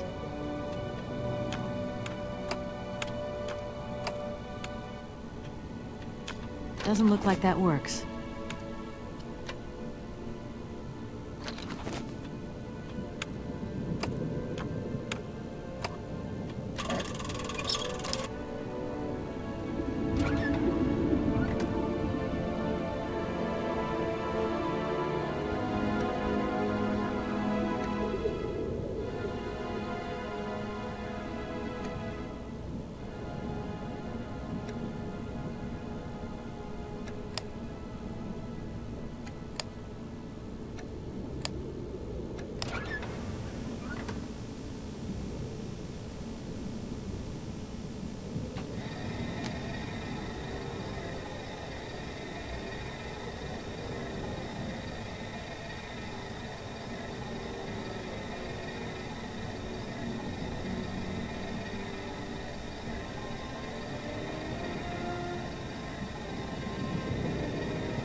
Comrade Boris, I need a few drops of your blood. Excuse me? To get the centrifuge going, we'll need to analyze the pilot's blood. If you're going to the stars, you've got to be in good health, you see? That's why I need a blood sample. It won't hurt. There's two things a good soldier is always ready to do. Drop his pants and spill his blood. Go ahead. I'll only be needing your blood. My pleasure, ma'am. Ow!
Okay, I think I've figured out how it works.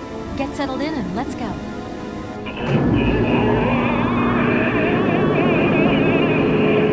Colonel, are you all right? Never been better. It's spinning a bit, but I am used to that. I'm a professional pilot.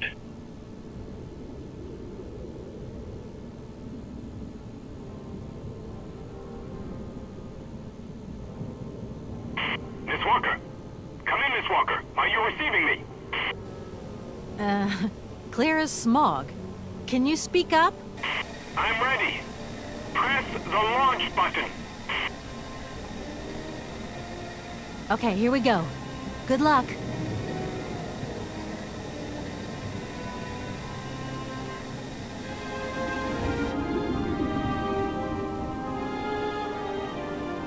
Takeoff procedure engaged. Countdown commencing. Colonel, you've forgotten to tell me the secret of the airship. What do I have to do? The airship will need to press up.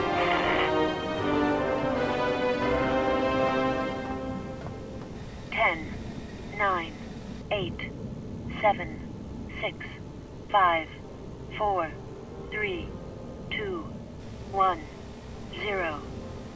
We have liftoff.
Hello? What do you think you're doing, Kate? I wanted updates. I wanted results.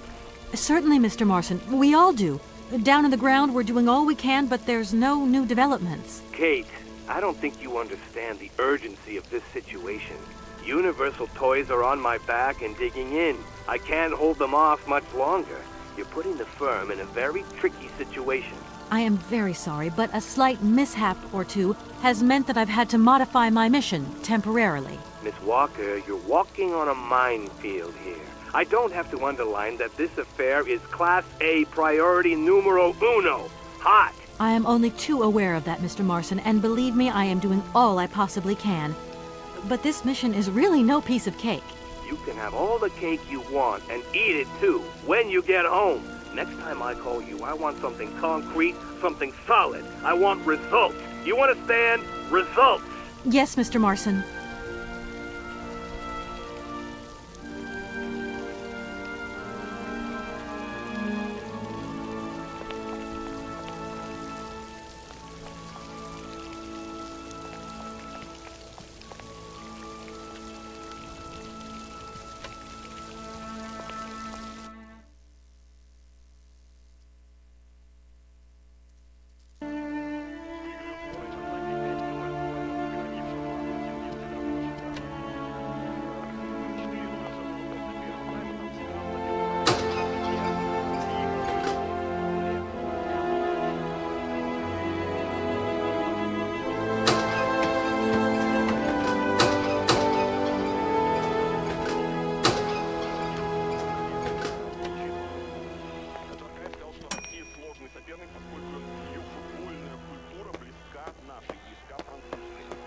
Good morning, sir. Good day to you, ma'am, and welcome to the Hotel Kronsky. I don't expect you've made a reservation, have you?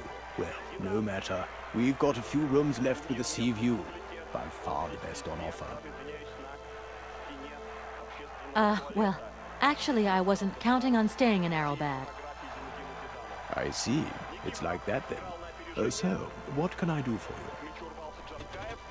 From what I've been told, the famous singer Helena Romansky is living in this hotel. And? If you could possibly tell her I'm here, I must speak with her. It's urgent. Are you a member of the family? What is your relationship to that lady? None. I don't even know her. But please, can you inform her that I must see her? Did you not hear me right? Madame Romansky is a privileged member of our clientele, and I very much doubt if she wants to talk to a total stranger who's just washed up off the beach. I just need to speak with her for just a moment. Then I'll leave. I promise. I'm sorry. I can't let anybody just come and go here. Guests only.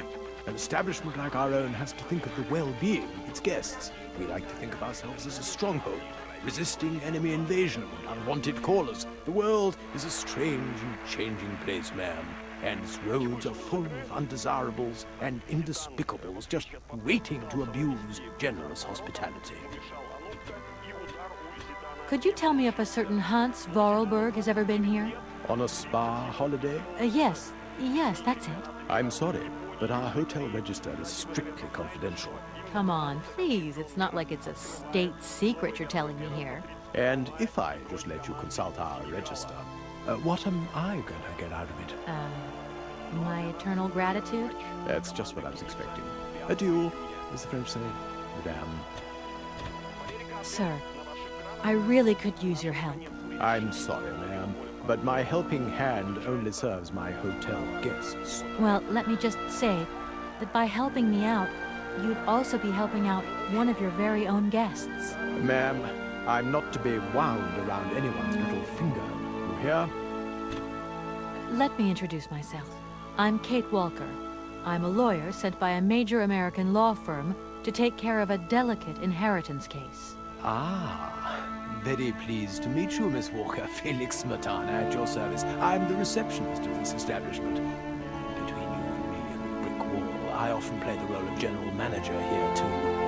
Ah, these days the place ain't what it used to be. This hotel is truly incredible, though. It's kind of sumptuous in an old-fashioned way. You should see how sumptuous our suites are. For more than a whole century, they have accommodated some of the world's greats. Would you like to take one? No, it's okay, thank you. I'm not staying. I've got to get away. I'm expected. Right. Well, in that case, I don't see what I can do for you. Usually I travel on this fantastic mechanical train. Haven't I seen some kind of a station here? Is it possible to arrive here by train, then? Of course it is. What were you suggesting? If I'm not very much mistaken, that's your air balloon I see getting blown to shreds in the hotel garden. Oh, yeah, the airship. That's a bit different. I just borrowed that to make the round-trip journey to Arrowbad. Whatever. You better think about getting it off there, and quick. With that contraption on my lawn, some of my clientele might have a relapse. I want to meet someone who lives here. That's very inconvenient. None of my customers said they were expecting someone. You can't just turn up like that. We've got a very strict policy. In this day and age, the hotel ain't too open to, impromptu visits from any Tom, Dick, or Harry. Please, I absolutely must speak with her. It's very important. If it was that important, all you had to do was ring the hotel. People come here to rest, you see, to get away from the world, which ain't turning so good these days. Don't let me keep you. Good day to you, ma'am. Honestly, if I could have called, I would have called, but I couldn't. So please, can you bend the rules just a little, sir? Ma'am, in this hotel, we don't bend nothing for no one. With respect. Well, thanks anyway.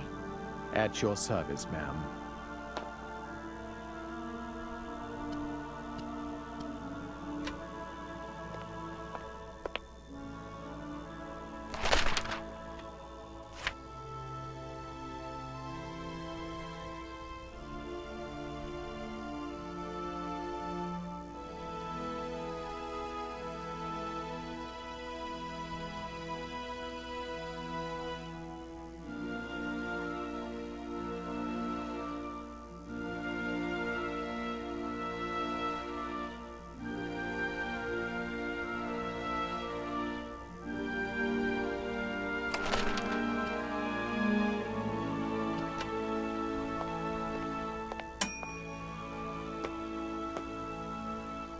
I'm sorry to disturb you again, but I've absolutely got to meet Madame Romansky. Don't even think about it. Any way into this hotel is bolted. Why are you telling me that? No reason. Like that, just in case you feel like walking in and rummaging about. The times are changing, ma'am, and we've had to introduce a security system. Keep out unwanted visitors as sure as we keep out the sand and the salt. Yeah, of course. Well, thanks again for your warmth and hospitality. Well, thank... At your...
I'm sorry to disturb you again. Don't... What? No. I want... That if it... On it... Ma'am... Well...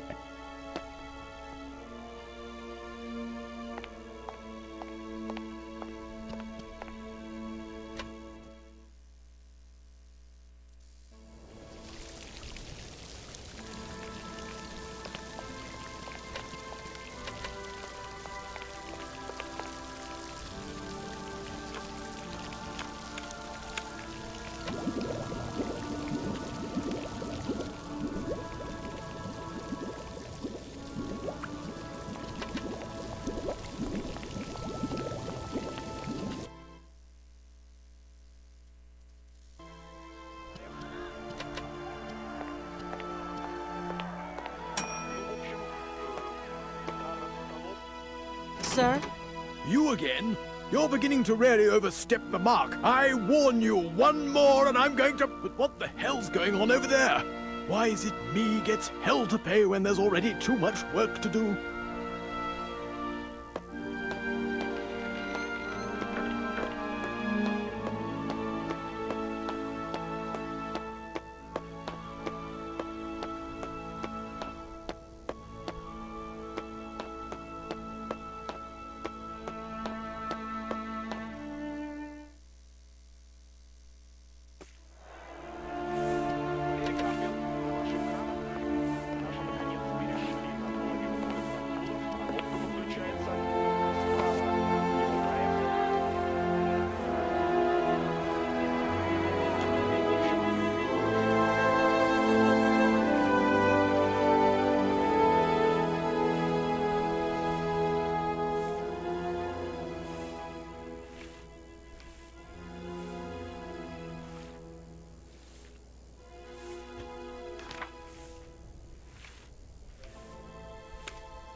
Doesn't look like that works. Doesn't look like that works.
Doesn't look like that works.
Hello there.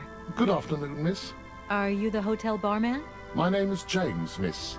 James, the automaton nurse. I am not a barman. I'm sorry. I didn't want to upset you. If you don't mind, miss, I would appreciate it if you would just be a little more rigorous in the terms you employ in the future.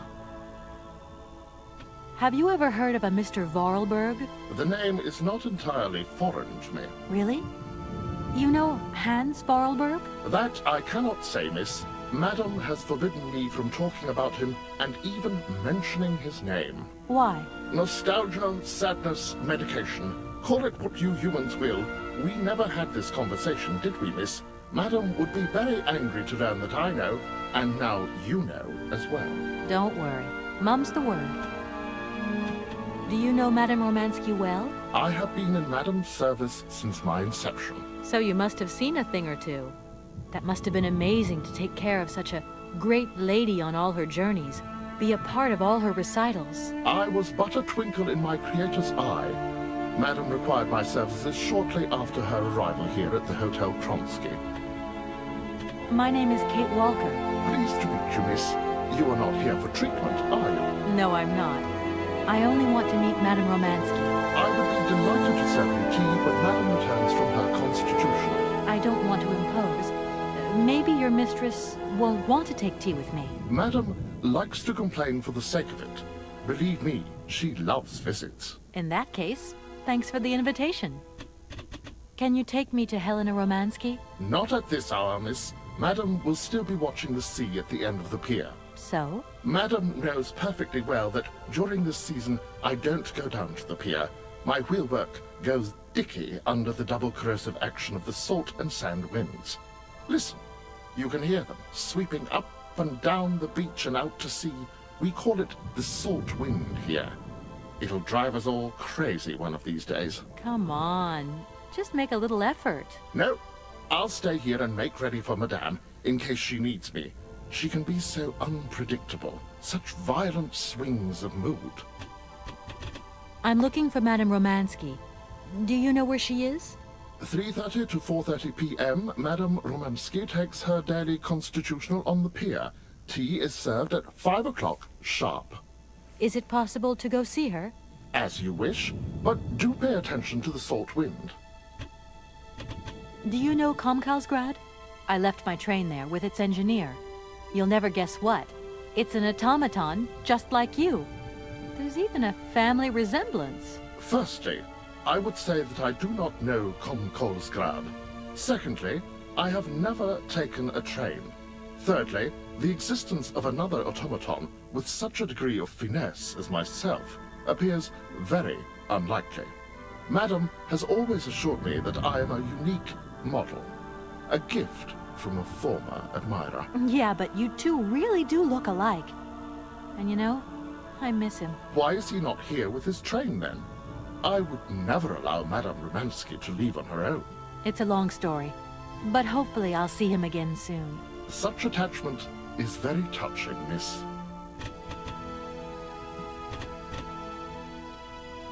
I'm looking for Madame 3:30 to 4:30 p.m., Madame Romansky takes her daily constitutional on the pier. Tea is served at 5 o'clock. Is it possible to go? As you wish. Well, I'm going, James. It would be a pleasure.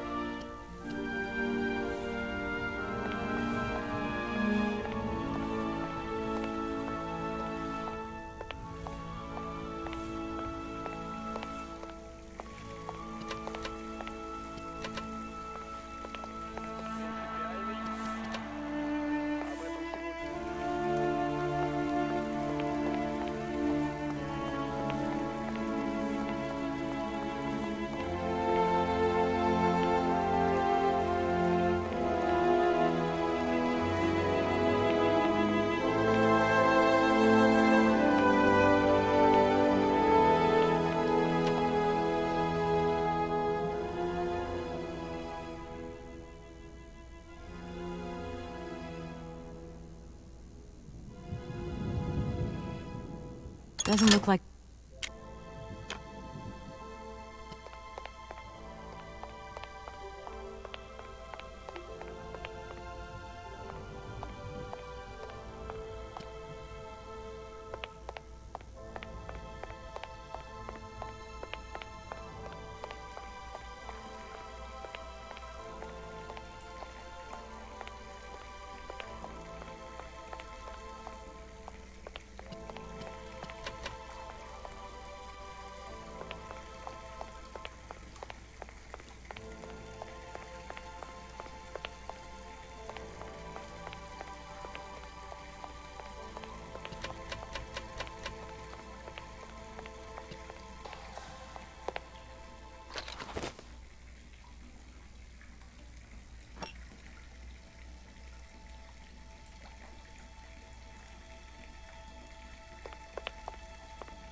Hello there. I'm looking... Is it... S. Well, I'm going... Hello there. I'm looking... 3:30. Is it possible... As you wish. Well, I'm going...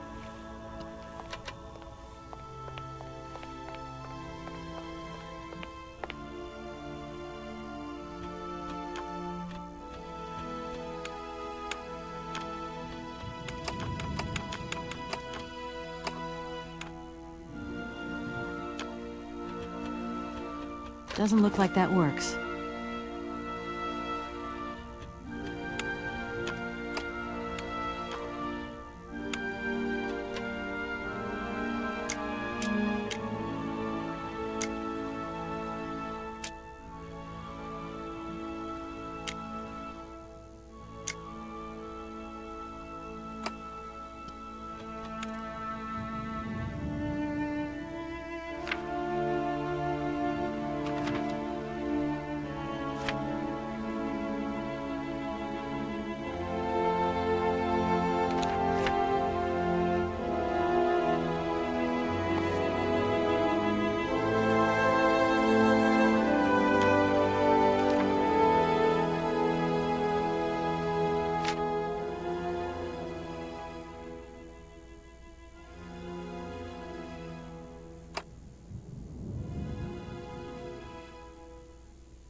I've got to find another way around.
Doesn't look like that works. Doesn't look like that works. Doesn't look like that works.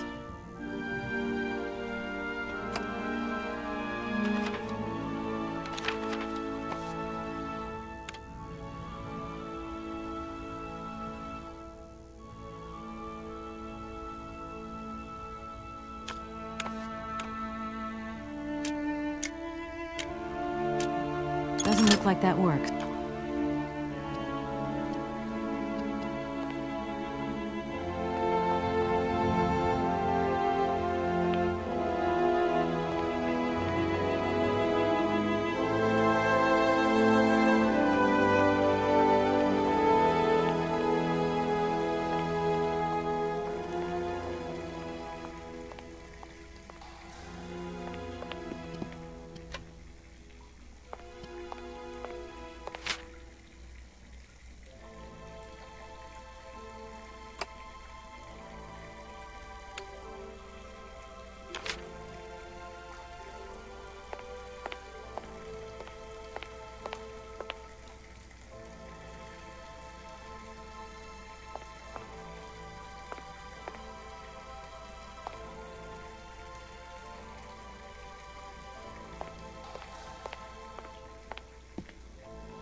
Doesn't look like that works.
Doesn't look like that worked.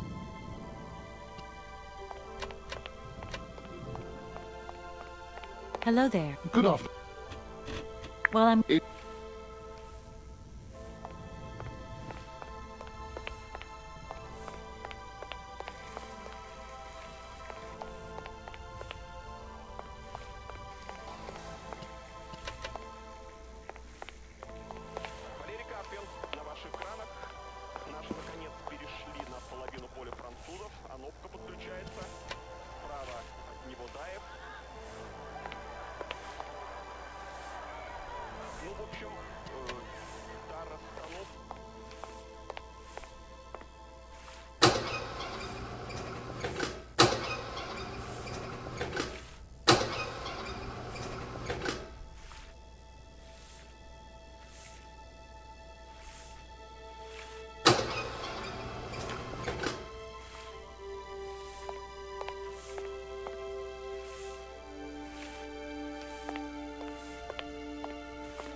I'm sorry to disturb you. Yeah, I think I can thrust with my queen through there.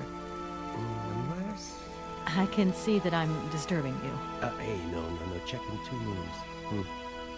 Maybe I'll squeeze him with my bishop instead. Nothing like a good squeeze from a bishop. Okay, I wouldn't like to disturb you any longer.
Doesn't look like that works.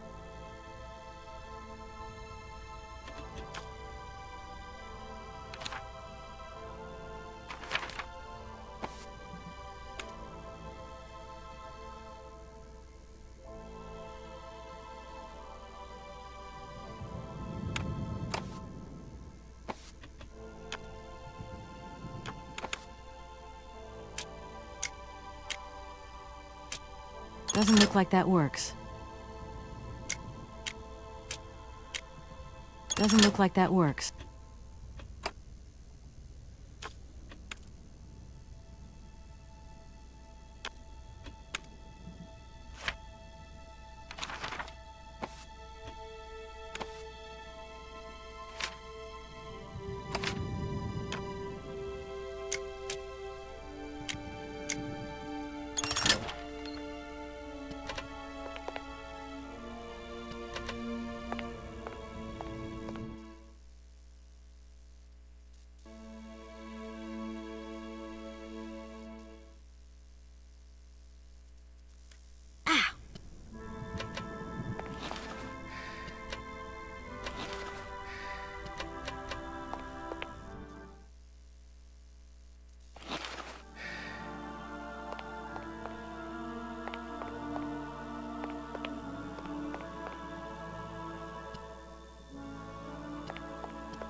Doesn't look like that works.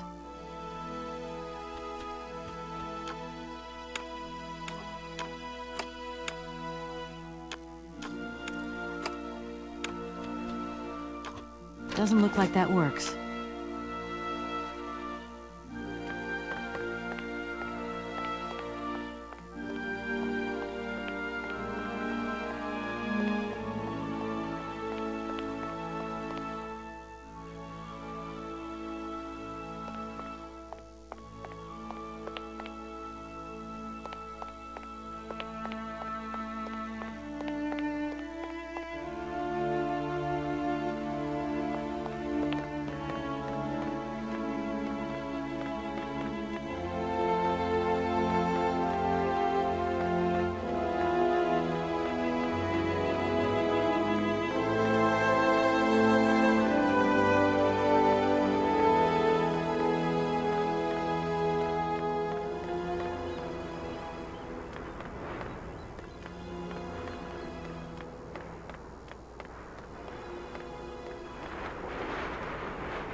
Madame Romansky?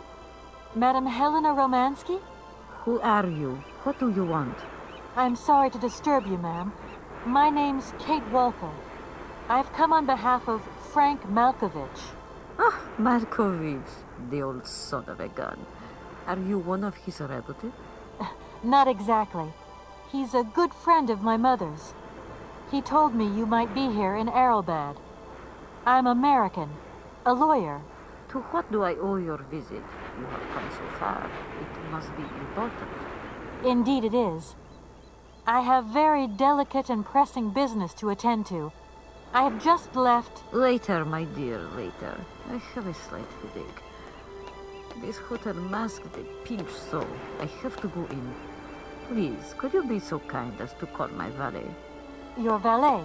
Of course. You back here again? How dare you show your damn face round here? Get out of here immediately! Please. I absolutely must find... Miss Romansky! Oh, yes. I'm sorry. She managed to lie her way in here. Don't matter how vigilant you are, there's always one. But it won't happen again. She'll be out on her ear before you can say, I hope she hasn't upset you too much. Oh, Felix. Stop being such a grizzly bear. This woman is my guest. She's your guest? But that ain't possible. This vandal didn't even know you 3 hours ago. Be quiet, Felix, before you offend someone. Miss Romansky, please. This maniac turned up earlier and tried to wreck the fountain. If it wasn't for the... I said enough, Felix. Please treat Miss Walker with the respect befitting one of my friends. Don't touch and don't swear. Have I made myself clear, Mr. Smetana? Yes, yes, crystal clear, Madame Romansky. Please do accept my humble apologies. Very good, Felix. You may go now.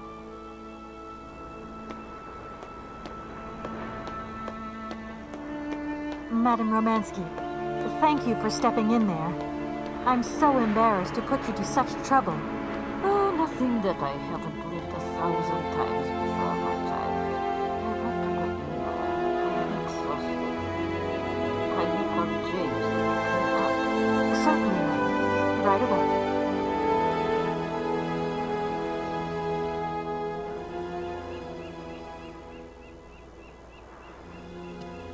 Madame Romance. So,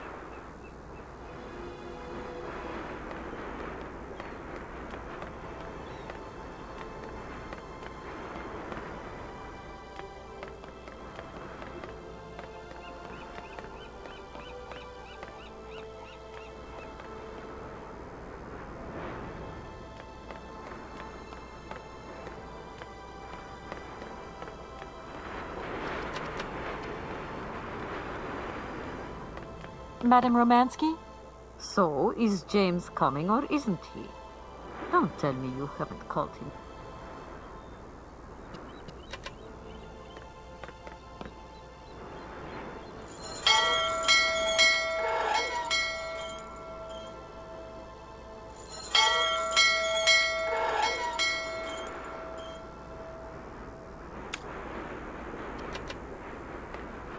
Madame Romansky? So, is James coming or isn't he?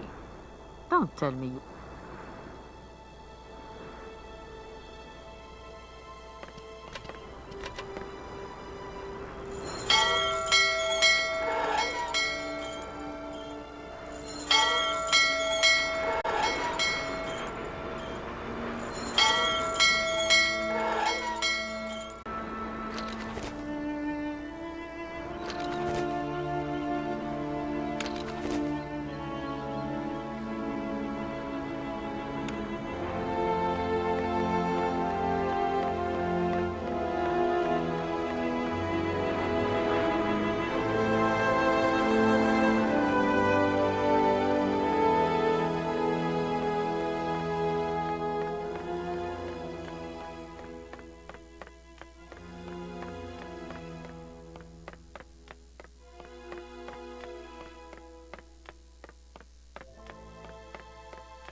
James, what are you waiting for? Don't tell me you didn't hear... The bell did indeed ring, but... yeah, it is... Madam doesn't understand. She says an automaton doesn't need protection, but my insides don't like the salty wind. And if you wore my mask to protect you against the salt, would that help? Oh, most...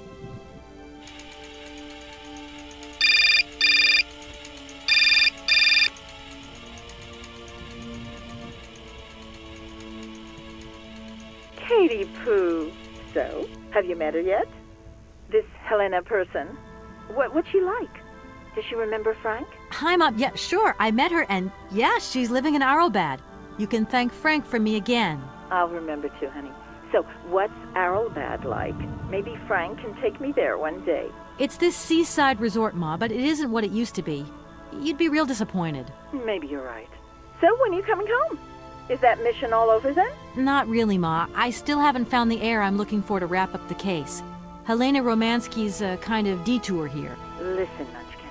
I get the distinct impression that you're being led up the garden path. Why don't you just come home, tell your boss this heir just doesn't exist, that you've done all you can, et voila. Do you want me to call him for you? Ma, please, don't get involved. Looking for Hans Varlberg is what I'm being paid for. But I also just want to find him for myself. Honestly, you're just as stubborn as your father. Don't complain that your mother didn't warn you. Don't worry, I won't.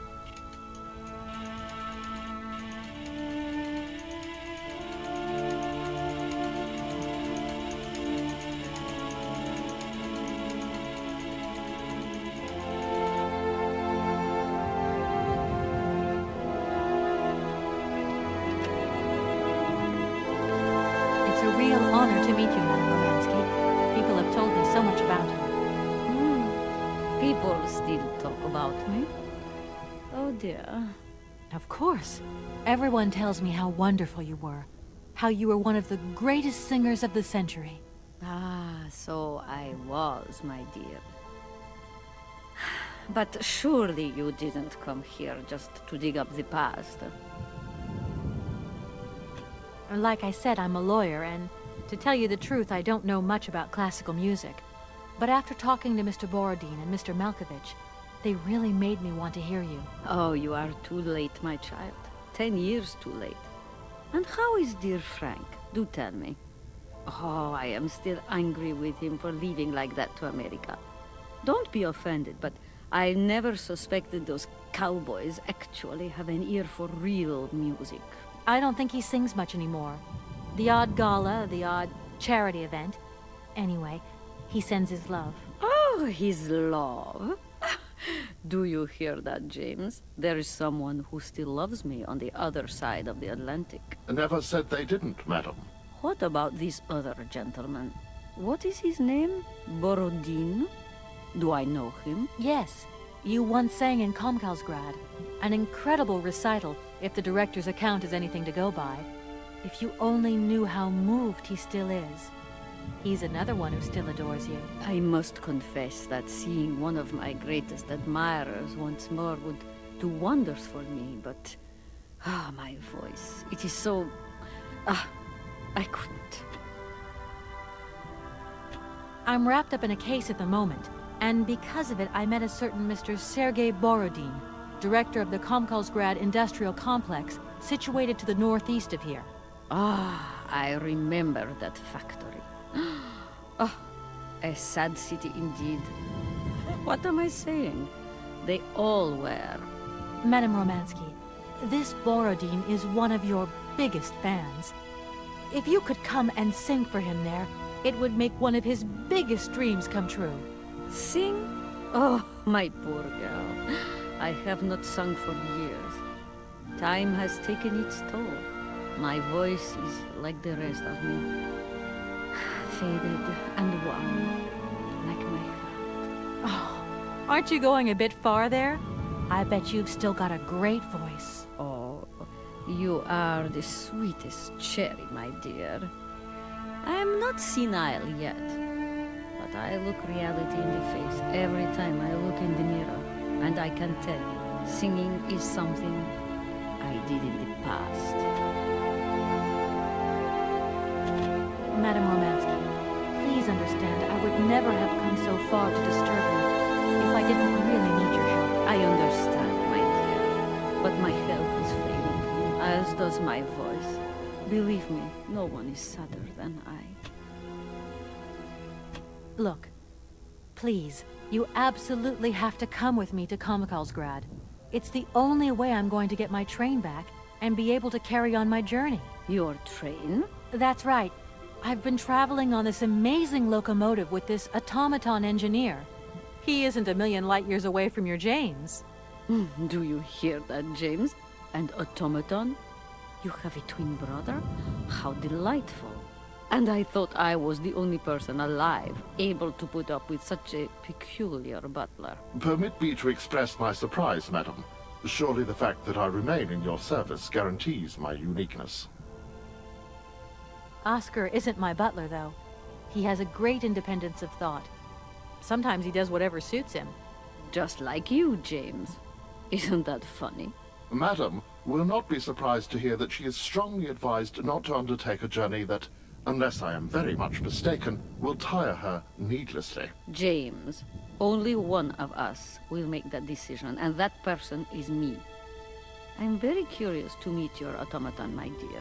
Where is it? He had to stay with the train in Komkalsgrad. The director used his hands for the final touches on his pianist. It's the same pianist that will accompany you when you sing. How quaint. Another automaton. And this one can even play along with me? Play for me? Why does my voice abandon me so now? You must have had a fantastic life. So exhilarating. Much more than you could ever imagine. I used to sing the finest melodies of the moment in the most fantastic theaters around the world. I have been hailed by kings and courted by princes. Grown men would sink to their knees when they heard the first notes of my recital. My voice could break crystal glass and hearts, many hearts. I'm not surprised. Then one day sickness steals away the gift life has given you. My voice started to betray me. I started to get migraines. My health failed. They sent me here to let the spa town weave its healing spell.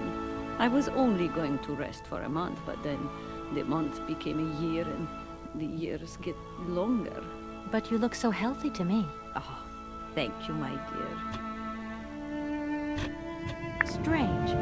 I get the impression that Hans Vorarlberg turned up here, too. You know Hans Vorarlberg? Not exactly. I'm looking for him to sort out this inheritance case. But I've had to snoop around in his past a bit to get on his trail. And I guess he's kind of a close friend now. You knew him, didn't you? Oh, yes. I knew Hans Vorarlberg. Do you hear, James? Ah, if you had the chance to meet Hans. My Hans. Oh, my God. What has become of him?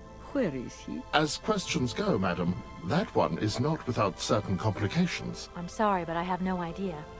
That's the goal of my mission, to find Hans Vorarlberg. That's why I have to get back to my train as quickly as possible and to get out of Komkalsgrad. And you cannot find him without the train? The train is one of his last inventions. So is Oscar, the automaton engineer.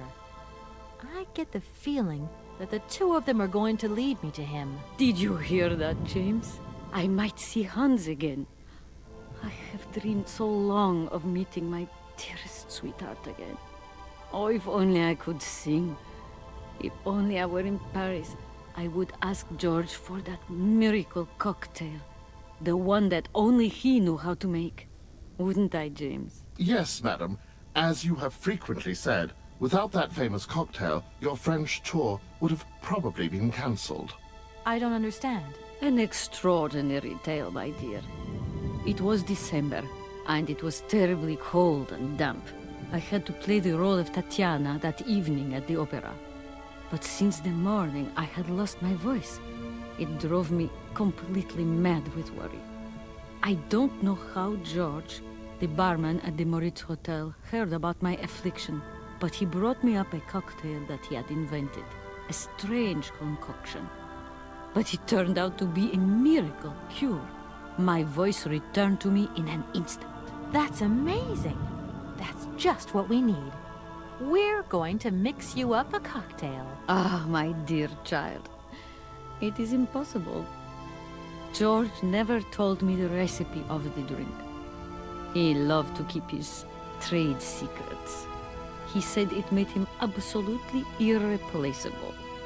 Well, I'm going to get George to tell me. He hasn't yet met with my powers of persuasion.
It's, that is right.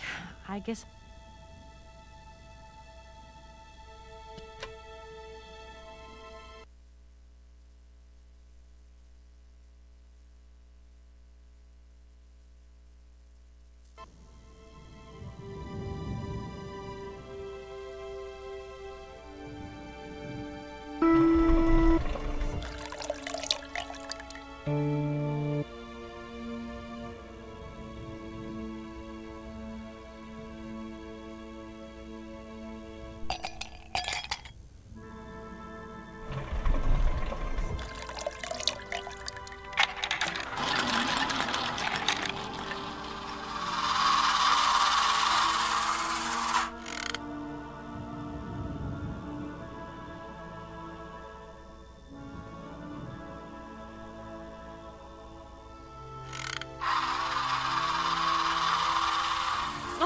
My God.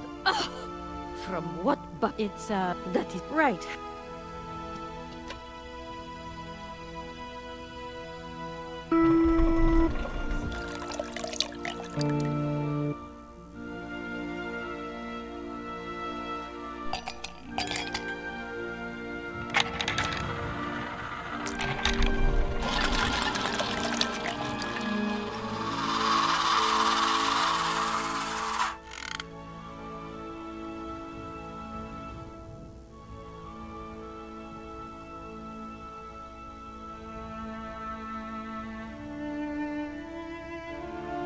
My voice.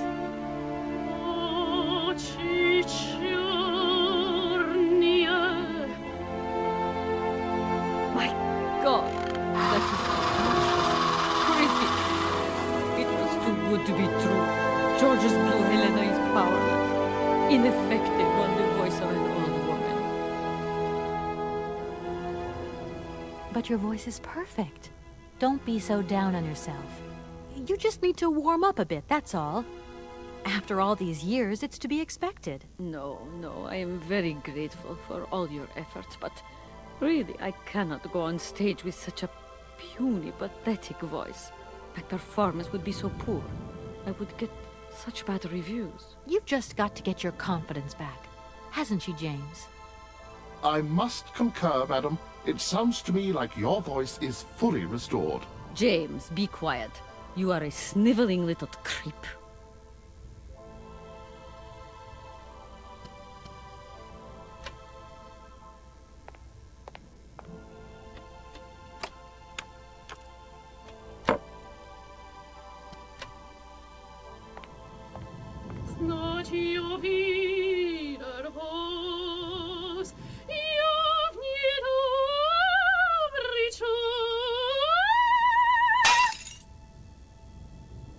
My God, what have I done? My voice has returned. Did you hear that, James? My voice has returned. Your voice is still as magnificent as ever, madam. But please don't forget, you're no spring chicken these days. Time has taken its toll. And you're not the toy boy you once were either, James. I hope you have fun on your own. Madam, leaving you is quite out of the question. Don't be stupid, James. What would you do there? Your place is here. You must prepare my return. Madam, I won't insist. Adventure is not an integral part of my action functionalities. Maybe you're right, madam. As ever. Do I understand correctly that you're going to go with me to Comcalsgrad? You do, my dear. We're going on tour, my dear. Anchors away. I'll go back to the airship to prepare my departure. You can join me there when you're ready. James, take me to my room. I must prepare. Quick, quick! What are you waiting for? My fans are waiting for me. Are you sure you're sure about this, madam? Shut up, James, and put your foot on it.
Hello? Hi, it's me, Olivia. Hey, sweetie, what's new?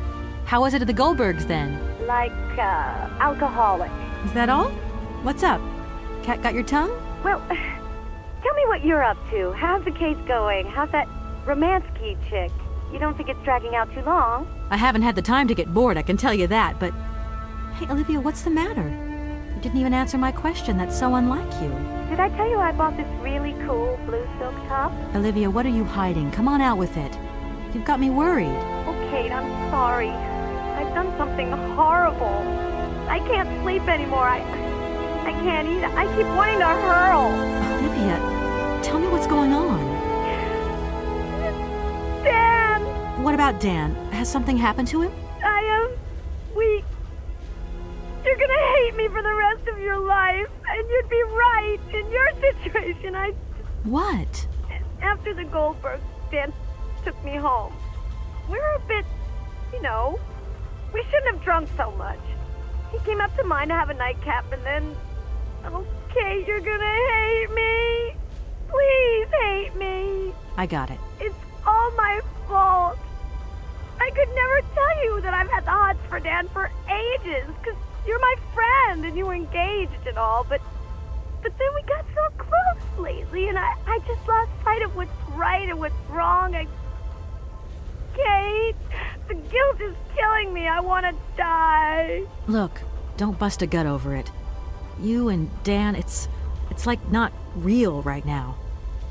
I gotta go, Olivia. I need to process this new bit of data. Are you like some automaton or something? Kate, please. I'm hanging up now. I want to be on my own.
Help me.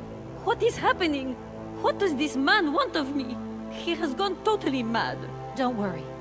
There must be some way of getting you out of there, and I'm going to find it. But do hurry up, my child. I am terrified he will return and become dangerous. Be strong, Madame Romansky. You can trust me.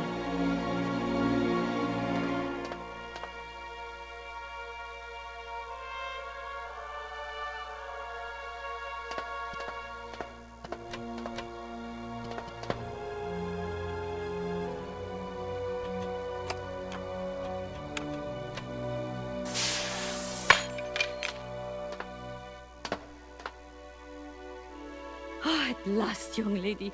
I was beginning to be desperate. I came as fast as I could. Now hurry! Get out of here quickly before that maniac notices. I've got to get Oscar's hands back.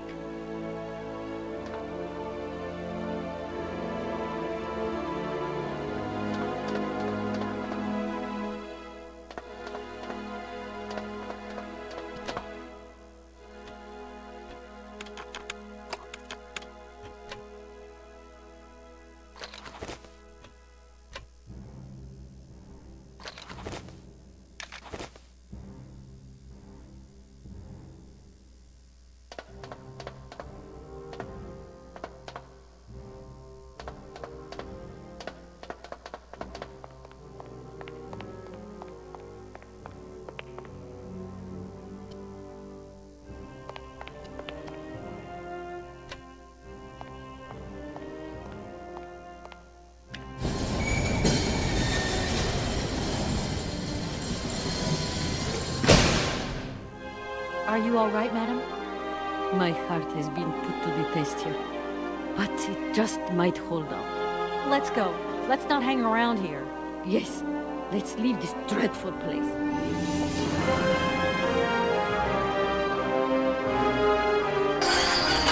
Oh! My God! What has happened now? Ha! Nice try, Miss Walker. But you are not strong enough. Not for me. So you can stop playing games now. Return the hands to me, and bring Madame Romansky back, or I shall not be responsible for my actions. You don't scare me, you old lunatic. Helena, grab the hands and get back to the train. Tell Oscar to get ready to leave. I'm gonna find a way out of this lousy factory. No chance. You will never succeed. Ha! We'll just see about that. I warned you, Kate Walker! I warned you! Be careful, my child. You too. And don't worry.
What a pleasure it is to see you again, Kate Walker. Please take your seat with Miss Helena in the carriage. She simply is a charming lady. She helped me screw my hands back on. I must inform you, though, that regulations make no provision for supplementary passengers. I hope that you still have your ticket for Arrowbad. Oscar! Message received and understood, Kate Walker. Departure imminent. Oscar, I'm back. Let's get out. What a pleasure it is to see you again. Oscar! Message...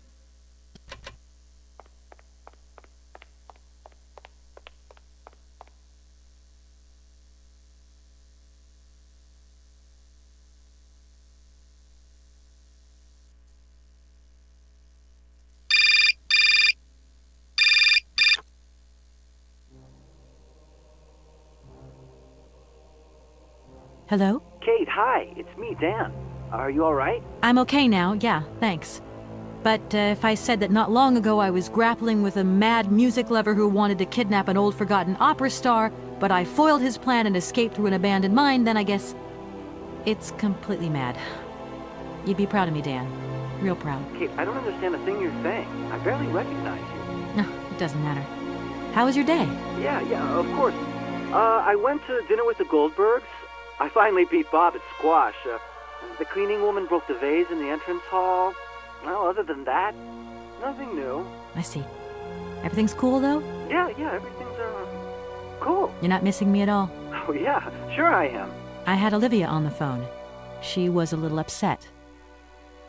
Nothing to say? I'm so sorry. I don't know what came over me.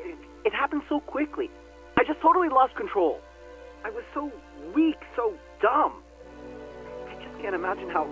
I can't imagine how you could ever forgive me. What a bastard. I don't know, Dan.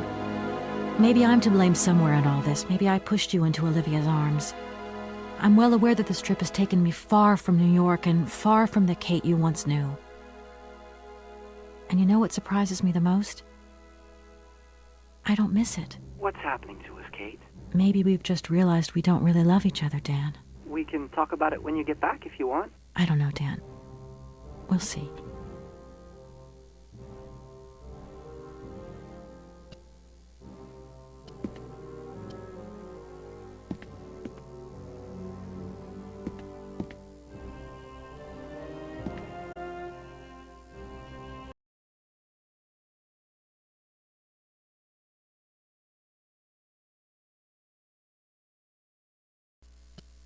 Madame Romansky, are you okay? It's so good to find you here safe and sound. Ah, me too, my child. Ah, my God, look at you. You're so scruffy. How do you expect to be a respectable young lady if you don't take care of how you dress? It's just that, well, given the circumstances... Why are we not leaving? Please, stop talking and tell the engineer to move. I want to go home. As you wish, Madame Romansky.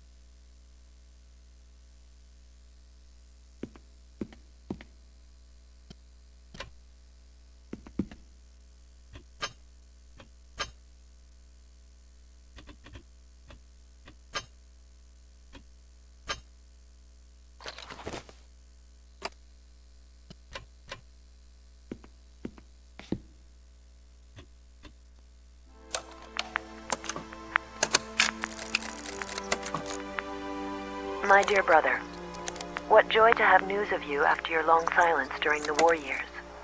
So, you're working for the Russians now. I tell you, we've been hearing some worrying stories about them here. Just your description of that dingy factory makes me cough. But it's so good to hear that your talent is being recognized for its true value, and that your automaton creations are taking the place of workers for all those menial jobs. I'm so proud that Vorarlberg automatons are making such a contribution, even if it is small, to the improvement of people's lives. Meanwhile, back in Valladolid, we've been licking our wounds after the war years. Some people have returned, others not. Life is slowly coming back, but it's taking time. All my love, Anna.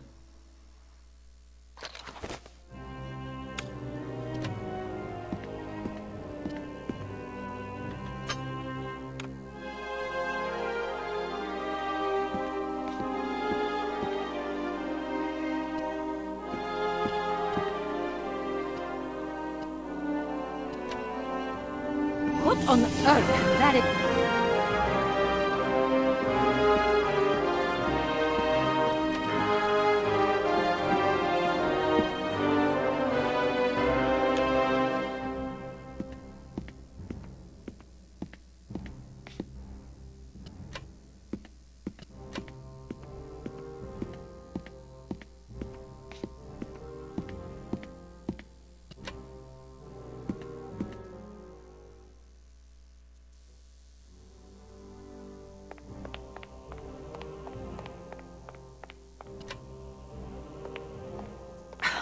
What is it this time? Large iron rods have emerged from between the huge legs of the giant statue. The track is now completely blocked. But that's absolutely crazy. Will that madman never get off our case? I'm gonna see what I can do.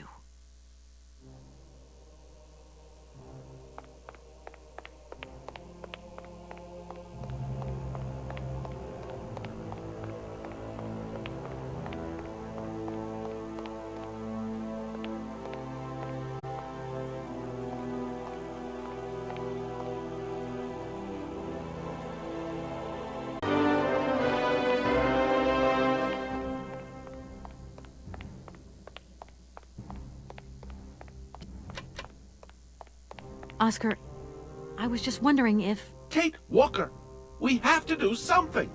You must find some way of getting us out of here ASAP. Perceptive as ever, Oscar.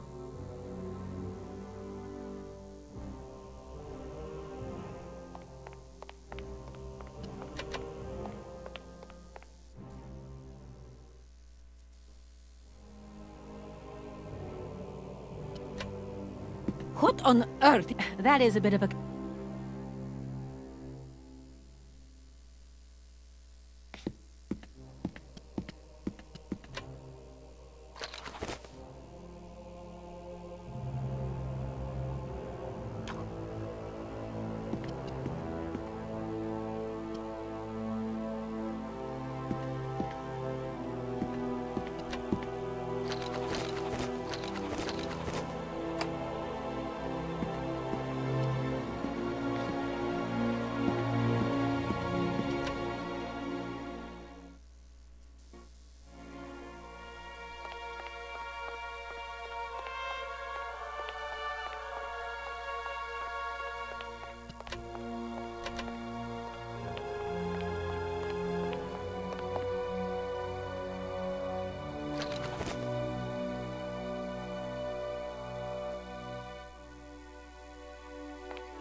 Oscar, let's get the hell out of here. Message received. Full steam ahead!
I'm back. And I've brought your celebrity guest back, just as I said I would. We had 1 or 2 hitches on the way. Go on. Let's have it. I reckon some strange things must have gone on down at that factory. I've nenever seen Madame Romansky in such a state before. You yourself don't look like you're full of beans. Too true. It was really some trip, that's for sure. I'll tell you about it some other time. I've got to get on with my journey right now. Do you have to? You don't want to rest a while first? I can set you up a suite next to Madame Romansky's if you want. You are very kind to Mr. Felix. And if I say no, it's not that I don't want to stay, but I really don't have the time. My train and its engineer are waiting for me. Have a good trip, ma'am. See you again sometime. Maybe. I never thought that I'd travel so far away from home.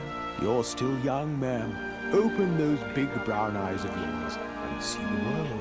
My eyes have never been so open, Mr. Felix. Well, I'm gonna hit the road again. Would it be too much to ask where you're going? Who can say? Well, I wish you the best of luck, Miss Walker. Well, who can... Well... There's no way you could help me in my research, is there? Once upon a time, but today, no way, Josie.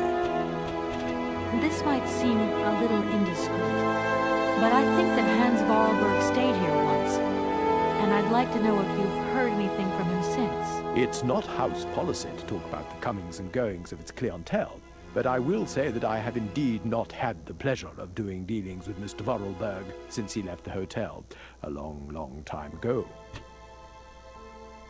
I hope my train doesn't get in your way. Not at all, ma'am. Has Madame Romansky been a client of your hotel for long? Oh, yes. When she arrived, she was only going to stay a few months. Then the years went by, and, well, she's still here, ain't she? It's a real shame that there aren't any guests at your hotel. We had our moment of glory, but now it's all in the past. That's all. Doesn't it make you sad? Why should it? Once upon a time, I met the greatest of the great. Now I got my memories. Sweet memories. Goodbye, Mr. Felix. You haven't changed your mind, then? I could do you a good deal on the royal suite. Thanks very much, but I really must be going.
You okay, Oscar? Still in one piece? Humor is a concept outside the scope of my functionality, Kate Walker. You should know that by now. Oscar, come on, quit crabbing. We got out of that dingy city safe and sound, didn't we? And even with a certain style, I might add. Style is the right word. Hey, what are you doing on the platform? That's not like you. I wanted to take a little air and dust away the cobwebs from my joints. This salt wind is terrible, though. I think it would be wiser to return to our nice, warm train. Get a life, Oscar. You know something, Oscar? Despite all our mishaps and your grating personality, I think I'm gonna miss you. Why? Are you leaving us, Kate Walker? Yes. When I found Hans Vorarlberg, I'm going to have to go home to New York. That's your decision, Kate Walker. Oscar, the wind has dropped. Maybe you can come with me. Kate Walker. A high-precision mechanism like myself has a built-in aversion to sub-zero temperatures. You know, Oscar, sometimes I think we'll never find Hans Vorarlberg. You have manifested a certain spunk and perseverance, Kate Walker. Please do not be discouraged. It's possible you are closer to your initial target than you currently imagine. Yeah, maybe. I hope the train wasn't damaged in the explosion. Do not worry, Kate Walker. I checked that everything was in order. You really do think of everything, Oscar. I do not think of water sports, Kate Walker. Oscar, I'm sorry you missed Madame Romansky's performance. It was really something. I don't know. Emotion is a concept outside the scope of my functionality, Kate Walker. As well you know. Sometimes I'm not so sure. The weather has changed since my last visit. The wind has dropped, and it has started snowing a little. I was not fortunate enough to accompany you on your first visit, Kate Walker. You abandoned me to who knows what horrible fate in that creepy factory. Oscar, do you know something? You're changing. You might not notice, but you are. Change is outside the scope of my functionality, Kate Walker. Oscar, I think everything's ready. We can go now. Are you sitting comfortably? Then we can start the engine and get going. I'll be circulating shortly to punch your ticket. Give me a break, Oscar. Miss Walker! Miss Walker! Wait, wait! Don't go yet! Mr. Felix, what's the matter now?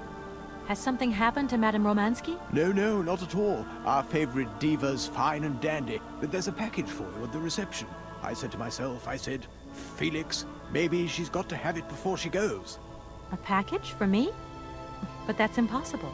But it's got Miss Walker written on it, clear as day. Why didn't you tell me about it earlier? It's only just arrived, like. Oh, and, well, who delivered it?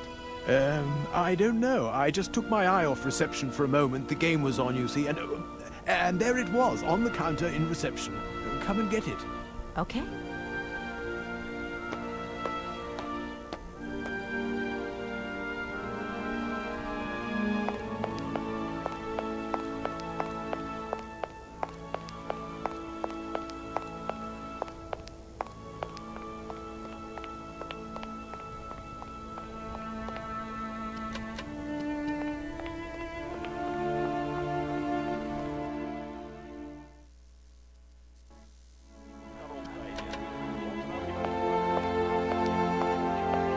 I've come to pick up my parcel. It's waiting for you there on the counter, miss. Why, thank you. I'm leaving now.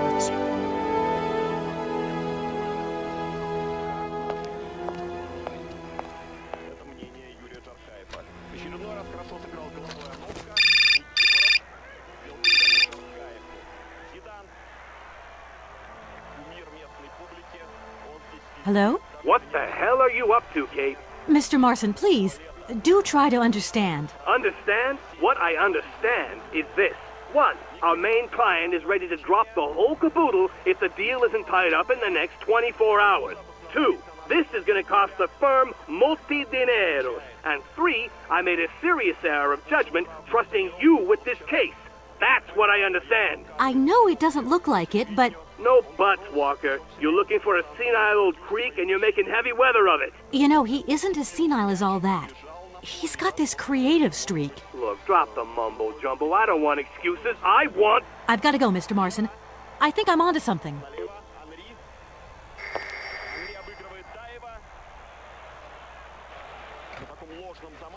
Hello, reception here. Felix Massana at your service.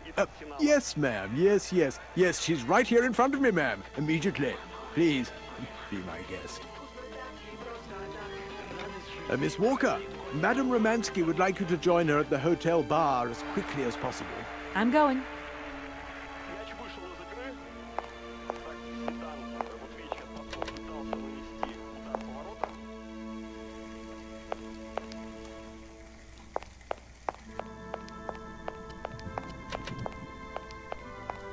Madame Romansky, you wanted to see me? There you are, my dear. I wanted to talk to you before you leave. I didn't want you to get the wrong idea. Despite our mishap in Komkosgrad, I'm very grateful to you. You helped me to forget my life here and this dead beach where I stroll up and down all day, getting more and more bored. So much the better. Time passes so quickly. One day you are at the peak of your glory. You think it is going to last forever. And then one day the bubble bursts, and you are washed up and forgot. Madame Romansky, don't be so gloom and doom. It doesn't suit you. And if there is no one left to help you out, you start to sink into a long, dark winter. Perhaps you should rest now. We've had a trying time. It's been emotional. You must be tired. When I returned here, Hans gave me such a taste for life. He too was ill. Ah, he coughed. He must have spent too long at the factories, breathing in their smoke. And then he was better. And he left. And I stayed with my memories. Hans Vorarlberg? Hans Vorarlberg was so full of joy, so carefree. He was a little simple of spirit, of course, as they say. He was a child who made fantastic toys. I think that maybe I loved him. God alone knows where he is today. The plane with the hotel supplies has arrived. Maybe you should take a walk outside. I don't understand. I am old. I am tired. I have been very pleased to meet you, Kate Walker. Goodbye, James. Do look after Madame Romansky. That is all I ever do, miss. May fortune follow your every footstep. The snow is a good sign. Really? The snow chases the wind away and covers the salt and sand on the ground. The air becomes purer and still. Ideal conditions for a constitutional. Great. Thanks for everything, James.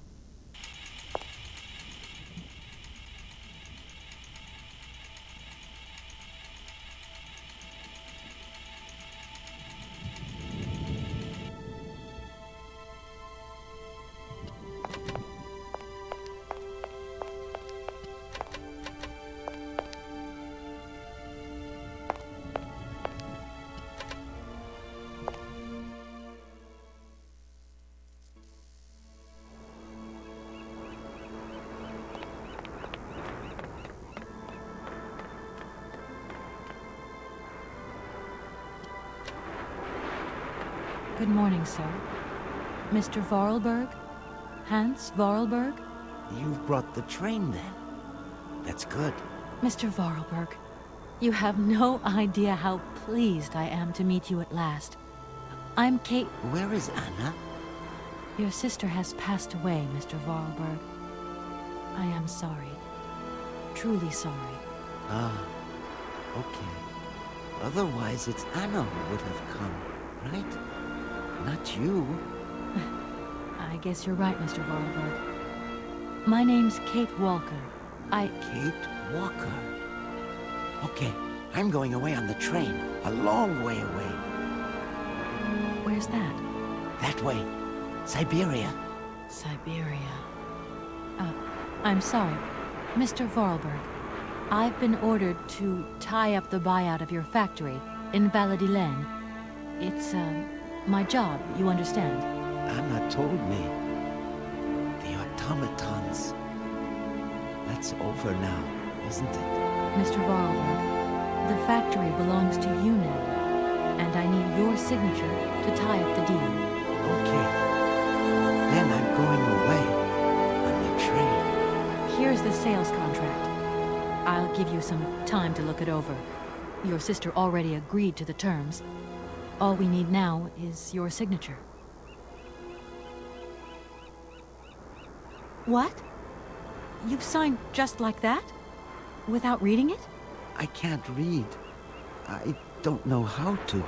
Oh. In that case, I'll read it for you. No, it's okay. Leave it. I've got to go away on the train, Kate Walker.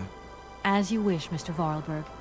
And let me wish you a very pleasant journey.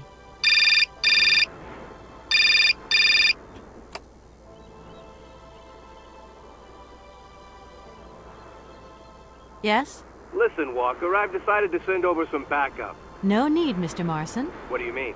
Hans Vorarlberg has just signed. Everything's hunky-dory. Are you saying that... Yep.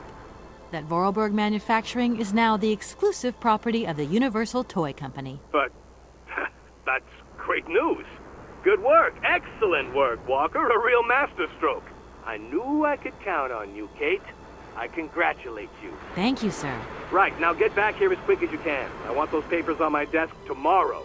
My secretary will organize a meeting with Universal Toys immediately. You'll no doubt want to hand over the contract yourself. And now that I think of it, I've got no one on the Schwann Airport case. Big trial coming up. A real opportunity. The job is yours. My little way of saying thank you, Kate Walker. You're too kind. You have a great career as a lawyer ahead of you, Kate.